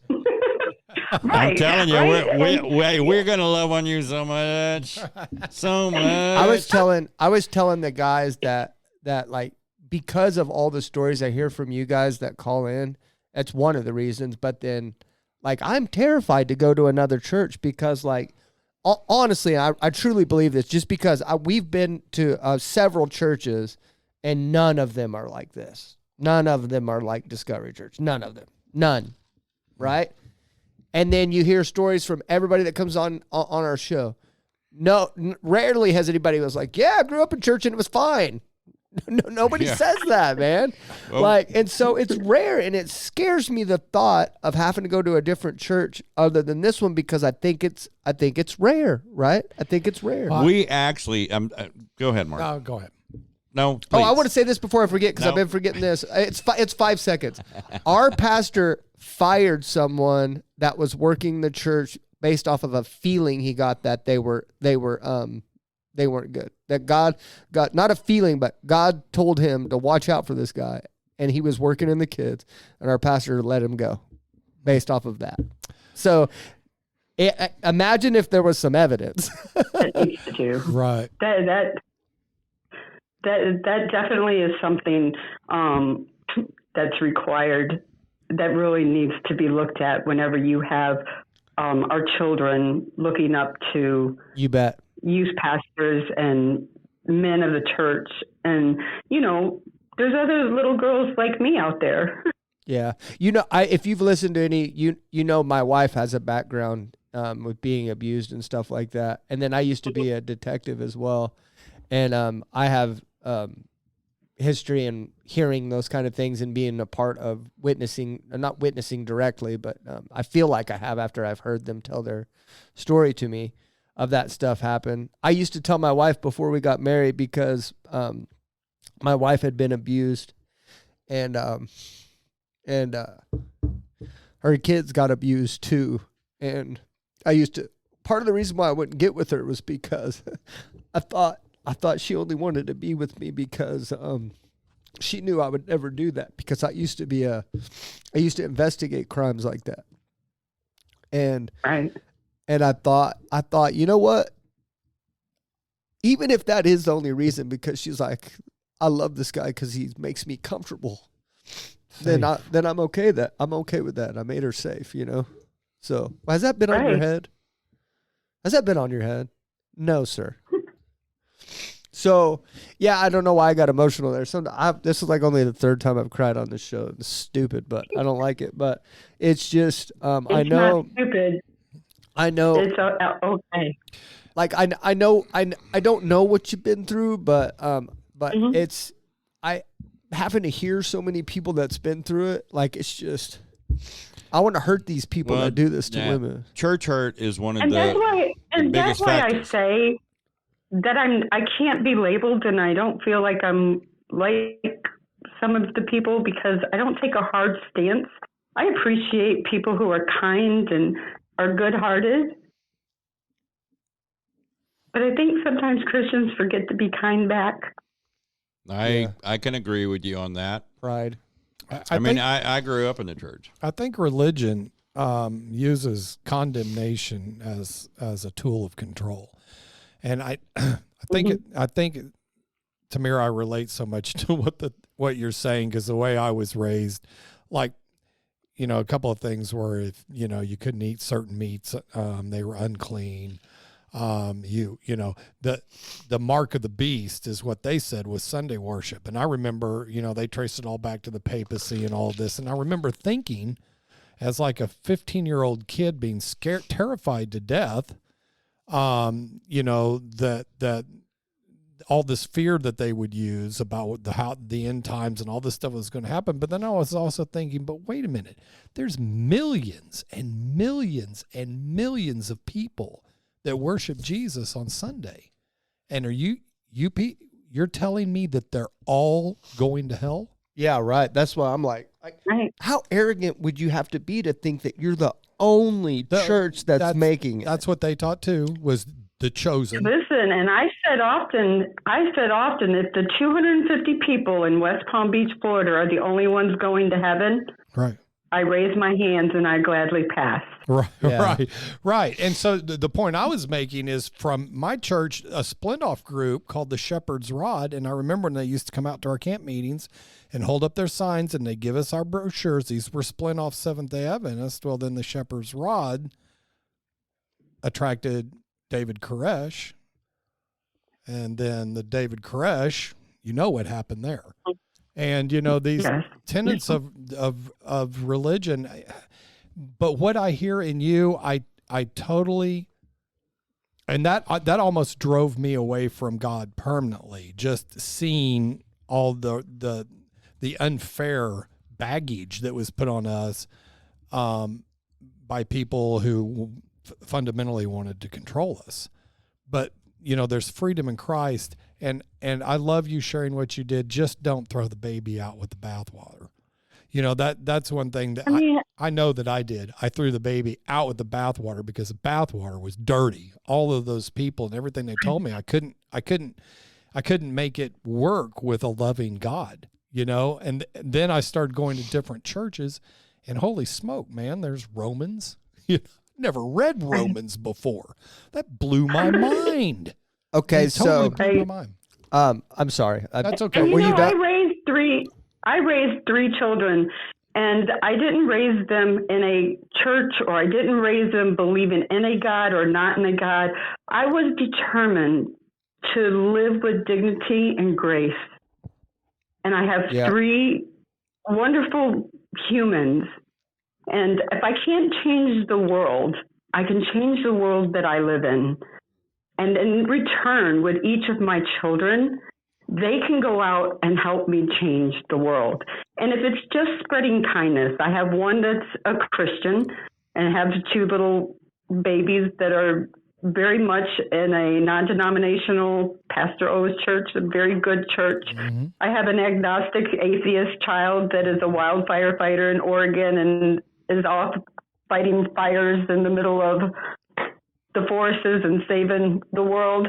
And then I have one that's pretty much probably agnostic, but it's more because he has seen the hurt and the struggles. Because then, I was a single mom, and then we went to church as a single mom, and, it was just, well, you just need to pray more. Right. And I'm like, no, we have lots of single moms that are. Wait a minute, this girl, you can't ask her to pray any more than what she's prayed. Right. And I have prayed for safety, for angels being released every morning. I used to say that when the angels got back to heaven from taking a day with my family, their crowns were crooked, their wings were tattered, they were missing feathers, and they sat down in front of Jesus and looked at him and said, "Do not assign her again tomorrow to us." Okay, so we're exhausted. This is one of my favorite Bible verses. I want to read this to you because it condemns churches. By the way, it condemns churches that you grew up in. And I firmly believe this Bible verse does. It's Luke, and this is Jesus talking, by the way. Luke chapter 18, verses 10 through 14. Okay, I'm reading New International Version. It's my favorite version of the Bible, and I don't care what anyone thinks about that. Okay. Two men went up to the temple to pray, one a Pharisee and the other a tax collector. The Pharisee stood by himself and prayed, "God, I thank you that I'm not like those other people, the robbers, the evildoers, the adulterers, or even this tax collector." So this guy went up and he was praying that, thank God I'm not like those people that aren't in this church, right? Mm-hmm. It says, "I fast twice a week. I give a tenth of all I get." But the tax collector stood at a distance. He would not even look up to heaven, but beat his breast and said, "God, have mercy on me. I'm a sinner." I tell you that this man, rather than the other, went home justified before God. For all those that exalt themselves will be humbled, and those who humble themselves will be exalted. So what God's basically telling you is you need to worry about your own. Jesus said that multiple times about removing the log from your own eye before you even attempt to move a twig from someone else's. And this Bible verse is saying that in Jesus's eyes, the guy that's sitting there focused on himself, be like, "Forgive me, God, for what I've done. Please forgive me. I know I need to change. I know I'm a wretched man. I know there's things that you need to do in me. You need to change me." Right? But the other people that are focused on everyone else, I'm okay. We got to change you. It says they're not justified. It says they're not justified. Right there. That's coming from Jesus. Right? And so... And we as Christians, and I'll include me and everybody, who are wanting to live the fruits of the Spirit. Mm-hmm. It's not me against you and you against me. Why can't it be us? Yeah, that's exactly right. Why the division? So that is where I just say, don't be labeled any longer. I'm just a person. Do you have a desire to get to know God, Tamara? I don't feel like I've ever lost knowing God.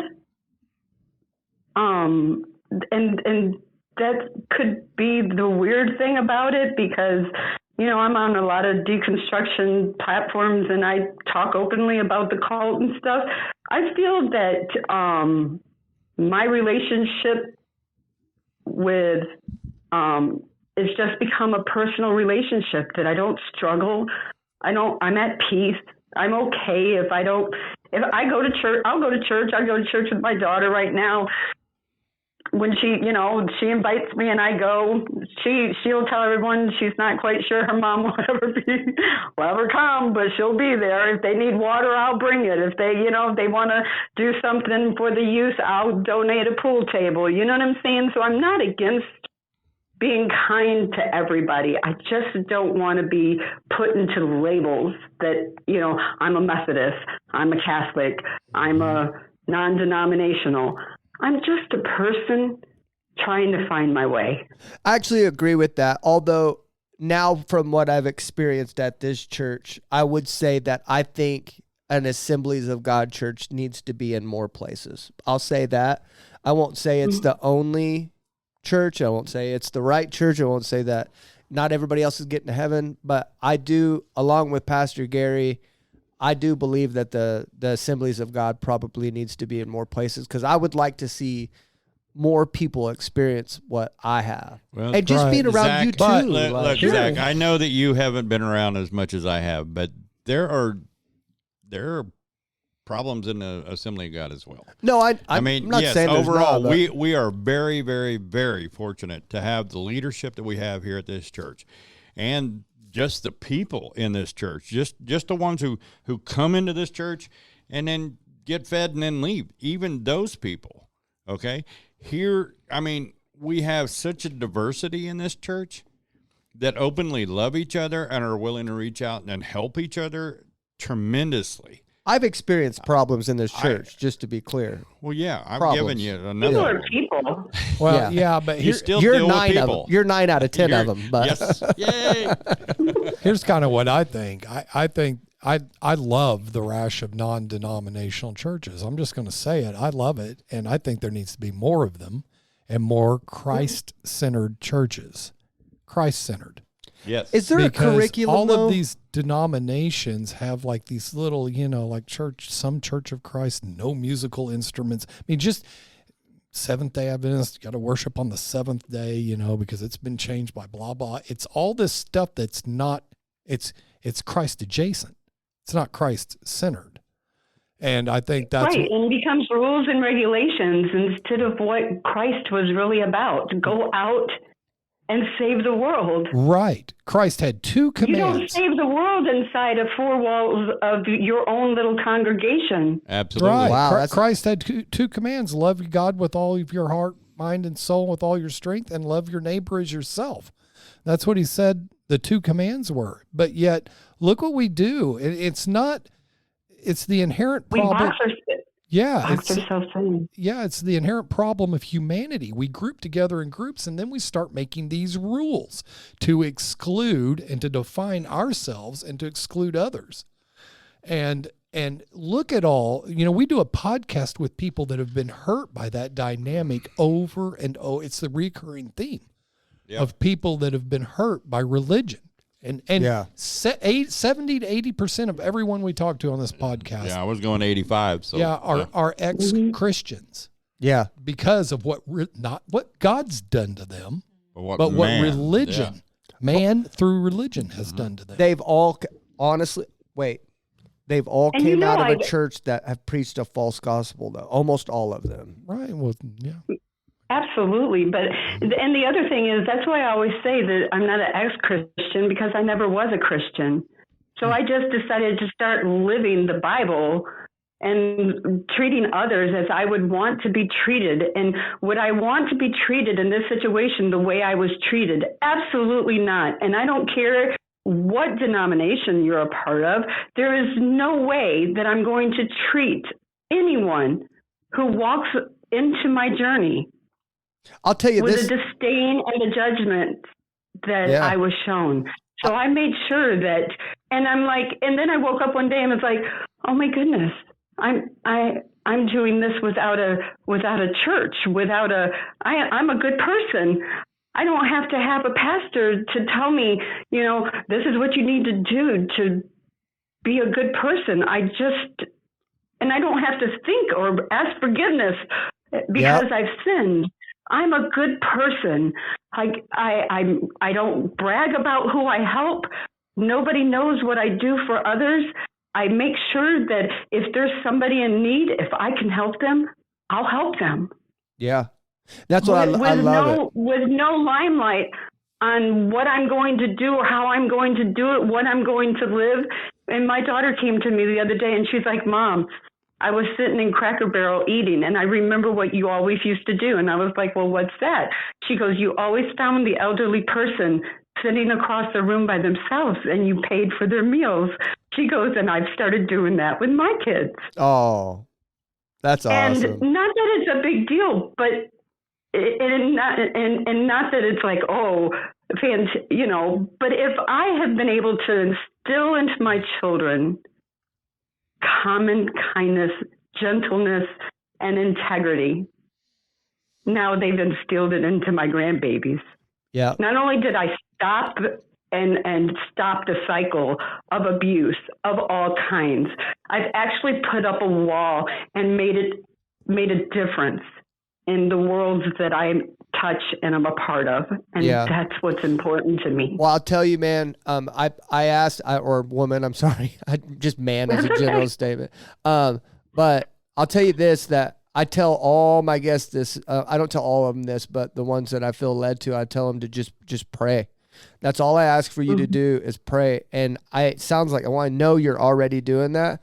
And for many years, until about 2 years ago, in fact, I always had a relationship with God. I just never went to church. Like there was times that I would sit out I would get on my knees in a parking lot before I ran at my workplace. I would get on my knees and I would pray every morning. And so I had a relationship with God, and then he did command me to go to a church, which was this one. And I obeyed. And so, I mean, you're doing anything I'd ask you to do. Like, I think you're in a place where, you want to, if you do something again, you want to make dang sure that it's the right decision, So, and I can't blame you for that. So I'm sorry you went through the things you went through. If I could go back, if I had a time machine. Because you know why? It made me, when people say, oh my gosh, do you regret anything that you've been through? If you've only known where I've been through, my life needs to be a testimony to others of what can happen. I vowed when I turned 50 that I taught my children for the first 25 years of their life how to survive. And from here on out, it's how to live. Wait till you listen to the beginning of this show. By the way, the intro, we were just talking about the same exact thing that you just brought up. And if you don't believe in the Holy Spirit, after you watch that, you will. Right. This was unscripted. Yeah, this isn't scripted. Yeah, this is unscripted. We literally talked in the show, and then we pick up the phone and we dial it. I don't hardly edit anything out. So you'll see, Tamara, when you watch the beginning and parts of the show, we just talked about what you just brought up. So that's pretty. That's pretty amazing. Pretty amazing, yeah. Because I realized that it is about teaching my children how to live. Yep, it is. To life's fullest. Yep. Now, where that journey takes me, all I ask is for people to, respect my journey as I respect theirs. Yep. Okay, guys. Wherever that is. Guys, we got to do the rounds. We're at 1:40. We're running uber late. So try to make them relatively quick, unless you feel led to make it a little longer. That's fine as well. We'll just run a little late. So okay. Thank you for being on, Tamara. I just, Thank you for having me. yeah, I love what you shared. I feel kindred spirits. The only thing I was thinking of was, my goodness, Tamara's got this spiritual walk with God figured out. She's walking the walk. The only question on my heart was, does she believe God made himself man, came down and paid the price, and has accepted the gift of Jesus Christ? That's between you and God. I would hope so. And if not, perhaps I would, just tell you to keep your eyes open towards that, and, let Jesus, we've got the living, the living right. It's just that for me, it's a relationship with Jesus Christ too. That's the two prong, that I don't know. That's just the only thing I heard missing in you, but it's your journey and it's not my journey to judge. And because I've been in a growth pattern for a long time. If you took me at 53, you took me at 47, at 32, I'm not the same person that I used to be. And it's quite obvious you're not the same person you used to be either. So, if you're ever here in Oklahoma and want to come to church or go out to lunch, give one of us a call. No, seriously, let's dude. give us all a call. We'll all go. We'll all come with you. We've had pagan. Come with me. We've had pagans, atheists, all that stuff from this show in this church. So we would love that, honestly. It makes me very happy when someone comes and experiences what I've got to experience, especially when they've experienced bad church upbringings, because I have too. So, but not nearly as bad as yours, but trust me. But Angela, you got something? Okay, so I do relate to your story a lot because I myself have went through some struggles as my childhood and then as in my adulthood as well. And you were saying earlier about forgiveness and forgiving yourself. Have you done that? Oh, absolutely. Okay. There yeah, is no I way think that I it's could important. live my life and raise 3 children, wanting them to be loving humans, without making sure that there was not bitterness and I was not harvesting unforgiveness of myself. Okay. Well, that's wonderful to hear. So, because it's hard sometimes to forgive ourselves. It took me a long time to forgive myself, so I can relate to that. But I do like I'd like for you just to reach out to God and talk to him in your own way and just try to seek a relationship. Don't worry about the world and everything else and what other people think. Just try to focus on a relationship with him and ask him how to show you to how to build that relationship with him, just how to guide you in that way. And I feel like you're a great person and you're very spiritual. And I know that God loves you and he will show you if you ask him the right way of how to do the walk with him. Thank you for coming on. I appreciate that. Thank you. Okay, Thank Larry. you. I guess, Tamara, that I am probably more touched because of the similarities that we grew up, but I didn't have I didn't have your experience. I didn't see your experience in our church that I grew up, even as small as it was. So it blows my mind that people in churches can do that. Now, as an adult, I find out that is more prevalent, and church hurt is such a real big thing than I ever imagined from the time that we started this podcast, to be honest with you. My verse for you is John 3:16 through 21. For God so loved the world that he gave his only begotten Son, that whosoever believeth in him shall not perish but have eternal life. For God did not send his Son into the world to condemn the world, but to save the world through him. Whoever believes in him is not condemned, but whoever does not believe in him stands condemned already, because he has not believed in the name of God's one and only Son. This is the verdict, but men love darkness instead of light because of their deeds were evil. Everyone who does evil hates the light and will not come into the light for fear that his deeds will be exposed. But whoever lives by the truth comes into the light, so that it may be seen plainly that what he has been done through God. These people that you grew up with certainly did a lot in the darkness, and it will come into the light.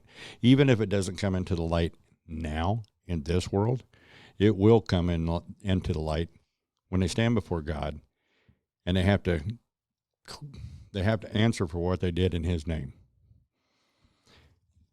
Over and over through your conversation, I picked up on one thing. The word Christian is almost like a trigger word to you. And I firmly believe that. Yeah. I mean, I do. But here's the problem. Christ didn't do that to you. A lot of Christians live a life that doesn't reflect Christ in their life. And to be a Christian, and even when I write the word Christian, I write Christ in capital letters, and I write the IAN in small letters. Why? Because Christ should be seen in a Christian's life. Christ should be what we stand for. Christ is in my heart. Christ leads me to talk to other people. Christ is what I'm supposed to reflect. If I have Christ as my master and my Savior and my Lord, then everything I do and say should reflect Christ. Not in a negative light, but in a positive light. And that's what my purpose is here on this world.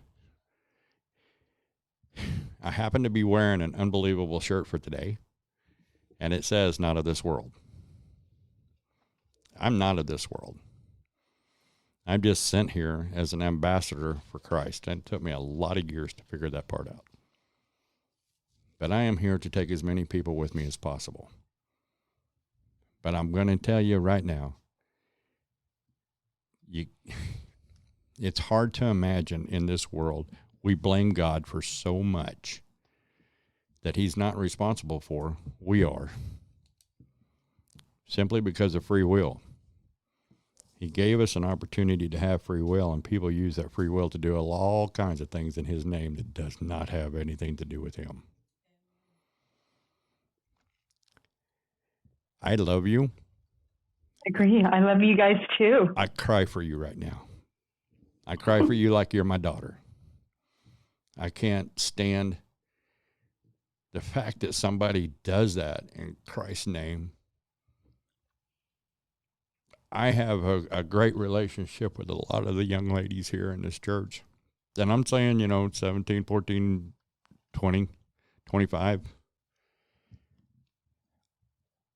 I couldn't imagine finding out that somebody was hurting them in this church. I couldn't imagine what I could do. I couldn't imagine keeping my control. Let me say it that way. I'm afraid of what I would do in the flesh. Because I don't want to step there, because I know that vengeance is mine, saith the Lord. And everything that anybody has done will come into the light when they stand before God. Please come visit us and see what a church really is supposed to be about.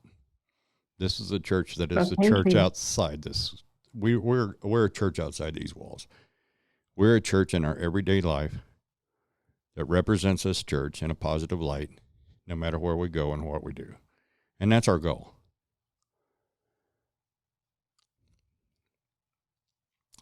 I know I'm not supposed to say this, but I'll be praying for you.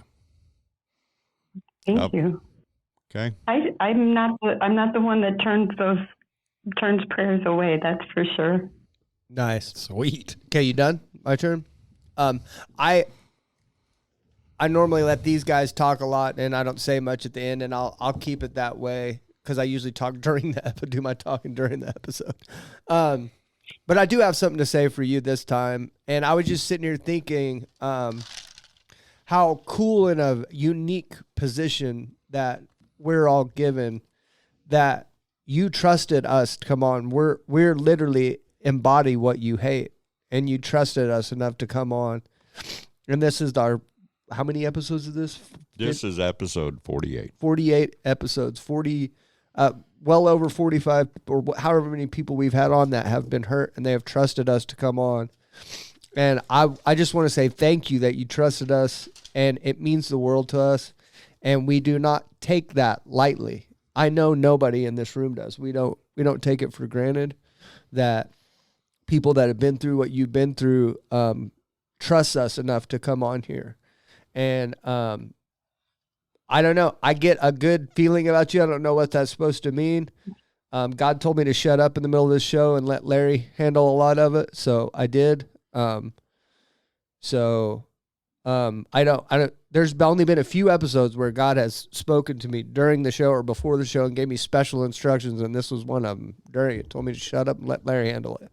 And I was like, "Are you sure, God? You know it's Larry." And he was like, "Yeah." But anyway, a lot of wisdom there. And so anyway, I didn't really say that, by the way. That was the joke. Larry laughed. He got it. But yeah, it's what a unique position we're in, and I'm just very grateful that you trusted us enough to come on here, and I thank you for that. And the floor is yours. Well, hold on. I'm going to interrupt her because even she said that was not the response she expected out of me when I applauded her for leaving that church. Yeah, you're the butthole of the show. I didn't Larry. really. You don't know I that? didn't know. I did not realize that No, I'm until kidding. that moment. Okay, well, now you know. No, I'm kidding. I'm the old stuck in the rules and regulations dude, right? No, people love you. I'm the one that gets the most crap. Are you kidding me, dude? All Okay, right. Tamara, the floor is yours. yours. Well, thank you guys for having me. Thank you for letting me share my story with everyone. I just want to be a reminder to Christians to walk it, live it. Remember, you don't know who the person is or what they've gone through that's sitting in the pew next to you. Treat them with kindness.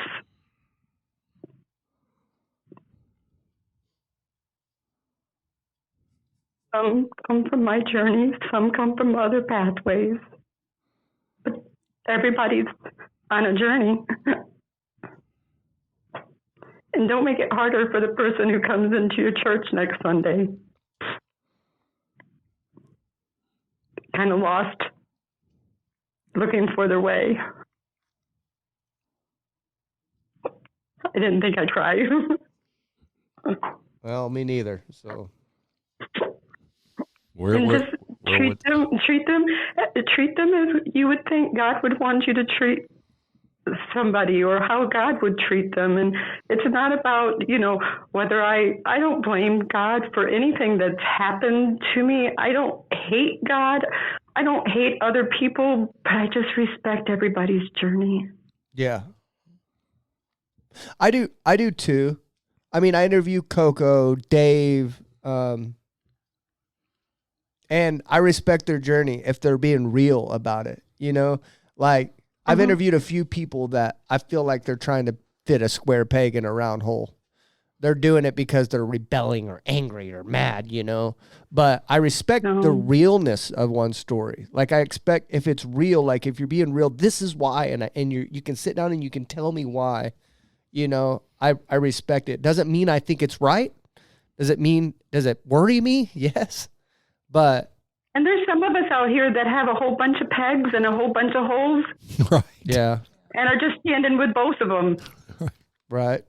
Not real, we're not trying to fit in. We're not trying to make it fit in. We just don't know where it goes. Yeah. Mm-hmm. Yeah. I just respect real. And you came on the show and you were real. So I appreciate that. Thank you. Well, let me give you a little thing. Every year, I realize at the first of the year that I do really poorly at keeping New Year's resolutions. Oh, yeah. So about 4 years ago, it just became something big on me, like pick a word. You want me to pick a word? And then work on that. No, Gotcha. I decided myself. So 1 year it was grace. 1 year it was integrity. 1 year it was a different word. And then every day throughout my day, I would go through that day, say, did I handle that with grace? Right. Did I handle this with kindness? Did I handle this? And I realized by the end of the year that when I gave myself a word, I could fit that word into everything that I would do every day of my life. And this year, my word was being authentic. And I realized that every day, no matter what I do for the 365 days of this year, every morning I'm like, whatever I do will be with kindness and being authentic. And I realized that I'm able to keep my New Year resolutions now because I give myself a word to work on, whether it's personally, privately, something people know, whether it's faith, courage, being kind, laughing, whatever the word is for that year. And this year was authentic. And I just woke up every morning and I'm like, whatever I do today, I will be authentic. I may not be perfect, but I'll be authentic. And I appreciate your guys' time for allowing me to come and be authentic and giving the narrative of my story. Yeah. So I have one more thing. Having an open heart and giving it, allowing me the time. So thank you all. So I feel like the Holy Spirit is directing me to ask you. You don't even have to answer this on the show, but you said that you haven't talked to some of your family members for 25 years. You haven't got to meet some of your nieces and stuff. He's asking me to basically tell you to try to reach out for your own peace, because there is a little bit of unforgiveness in your heart for them. And you may not even know that you have it. Just try to reach out and see if you can, maybe have some closure for yourself on that. And if they will allow you to visit, and like get to know your family members that you haven't met and stuff, just to be part of their family, like bring your family together and united, then try to do that and just give yourself a little bit of grace on that. And just so you know, I have in the last year. Oh, and nice. I'm a backslider and I left God. And I said, okay, so they talk with my children because my children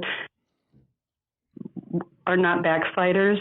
They're a product of my sins, but they're not backsliders. So my brothers and sisters will reach out to my children and have started forming relationships. And I'm okay with that. I just stand at a distance. Yeah. But I have. The same thing happened to you. I walked that journey and did. Yeah. Well, I have that same issue with my sister. Like, I went through a time of forgiveness, like forgiving the people in my life that I haven't forgive. And then one of the big ones was also forgiving myself. But I had to forgive my sister for the hurt that she did, because she's just not, I love my sister. She's just not a great person. She likes to take advantage of people and run over people and don't treat people very well. And if you don't do what she wants you to do, then you're such a bad person. You're a bad mom. You're a bad this. So I reached out to her to forgive her for the things that she done, and she hung up on me.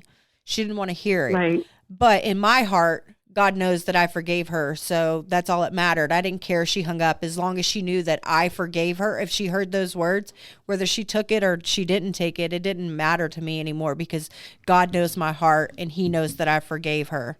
So it bothered you for a little while. It did bother me for a little bit. Where I had to come to peace with it, because I understand how they're raised and what they're taught, and they're indoctrinated into this way of life, and I'm okay with that. There's just not enough time sometimes to, go over all of that. No, I agree. And like I said, you don't have to explain yourself to me. It's just something that that God had laid on my heart. Just even if they don't forgive you, as long as you said your piece and you know that you're right with God, that you've forgiven them, then that's all that matters.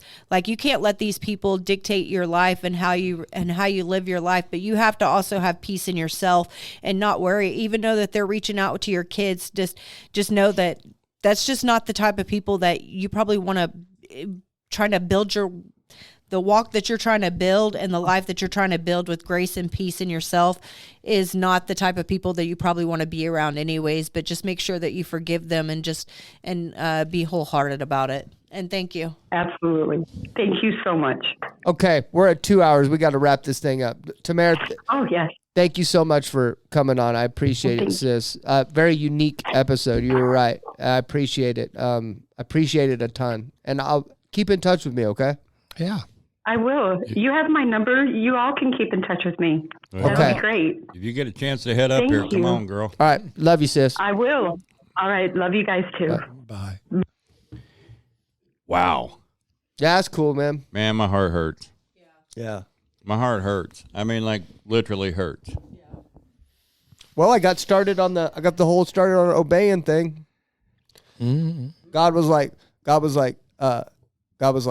let him talk. I was like, okay. And then I'd sit there and let him talk for a little while, and I'd start talking and be like, no, let him talk. And I'd be like, I did. More? Yes. And then I tried to talk again and be like, let him talk. And I'd be like, again? and then she started to talk, and she started to talk. She reached up to the mic, and he said, I said, let him talk. And I said, well, you tell her. Not me. You're going to get me in trouble. He said, you tell her. And that's when I pointed to her. And then Mark started talking. I was like, well, tell him. Why do I have to tell him? That's stupid. That's the curse of the leadership there, Zach. Yeah. I was like, oh, you tell you.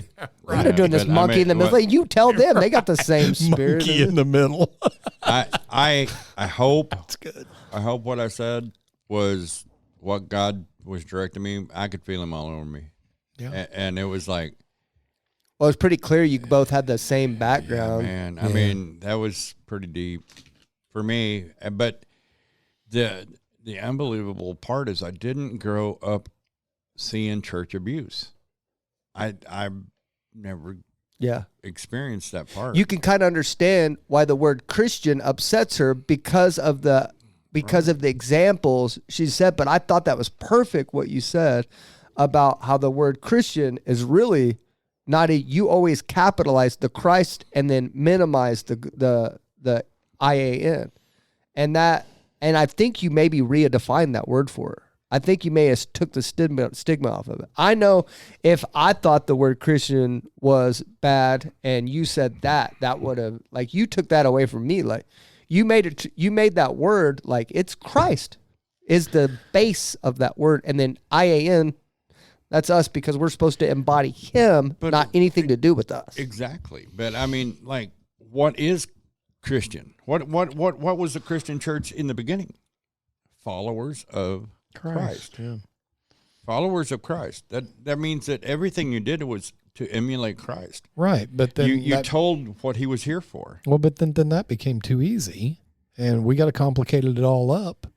And so we've got to exercise political power. We've got to start keeping our flock in line through fear and intimidation. Like Pastor Gary says, you can't make it too easy to receive a gift. Right. You know, Right. it's I mean, like it's like it's human nature. it's pride. It's pride, man. I can sit It's here corrupted. and name almost from memory every one of the pastors that's been in my life. Okay? And every one of them I have a positive example from. Every one of them. Now, there's a few that were on the fringe over here that wasn't my leadership, but still I knew of. And some of those were good and some of those were bad. But they were out here. They weren't You weren't right in the charge middle of it. me. Right. You know, they weren't in charge of me. But, I mean, through that, I've been blessed that I have not had the David Koreshes or Yeah. boy, I'm not going to go there. Thank you, Lord. Just say Joel Osteen is fine. No, Don't. I wasn't even going modern names on this. I was just joking about the But- Joel but- Osteen. I don't know if he's good or bad. I don't know. But the Holy Spirit told the angel, now, Right. I have an angel that guards my mouth. I know this. Well, sometimes Okay, he sometimes he takes a long lunch and Yes, sometimes he doesn't pull hard enough on my lips. yeah. Takes a long. But Yeah. it takes a flock of them to keep me out of trouble. All right, we're at 2-4. I have a verse. Okay, one more. Go. Job 19:25. The book of Job always scares me, but go ahead.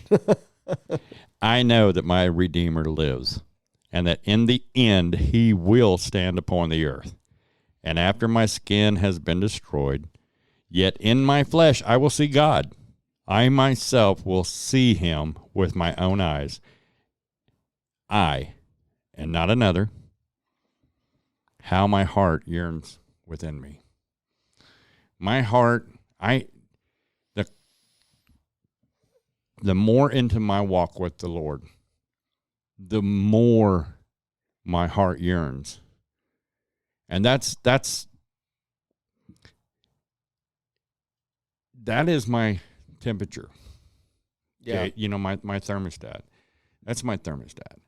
Because I know, like when I said I still have trouble not obeying, and you looked at me in shock. I'm human.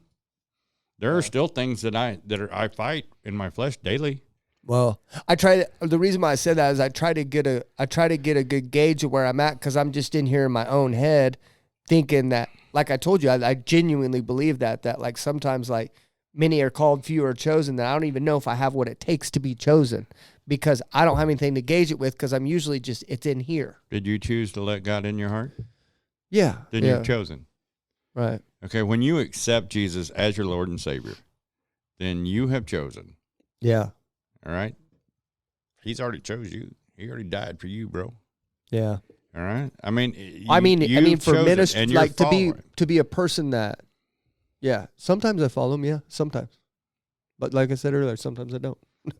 That's what I'm saying. Like, I don't know. Okay. But anyway, that's why I asked you that. It did kind of surprise me. It seemed like you would obey God all the time. Yeah. Uh-huh. So, yeah. Anyway, say your thing. Say your thing before we get out of here. 1 second. I want to get this on there first. All right, say your thing. That way I can say I wore it. Okay. Oh, your hair looks nice today. Nobody figured this one out, did they? Jesus loves you, and so do I. Thank you for watching and listening. We are out. Thank you for watching or listening all the way to the end. To be a guest on the show or to get a hold of us, please contact us at info@helpmyunbelief.org. And more importantly, make sure to check out new episodes every Tuesday morning at 9 a.m. Central.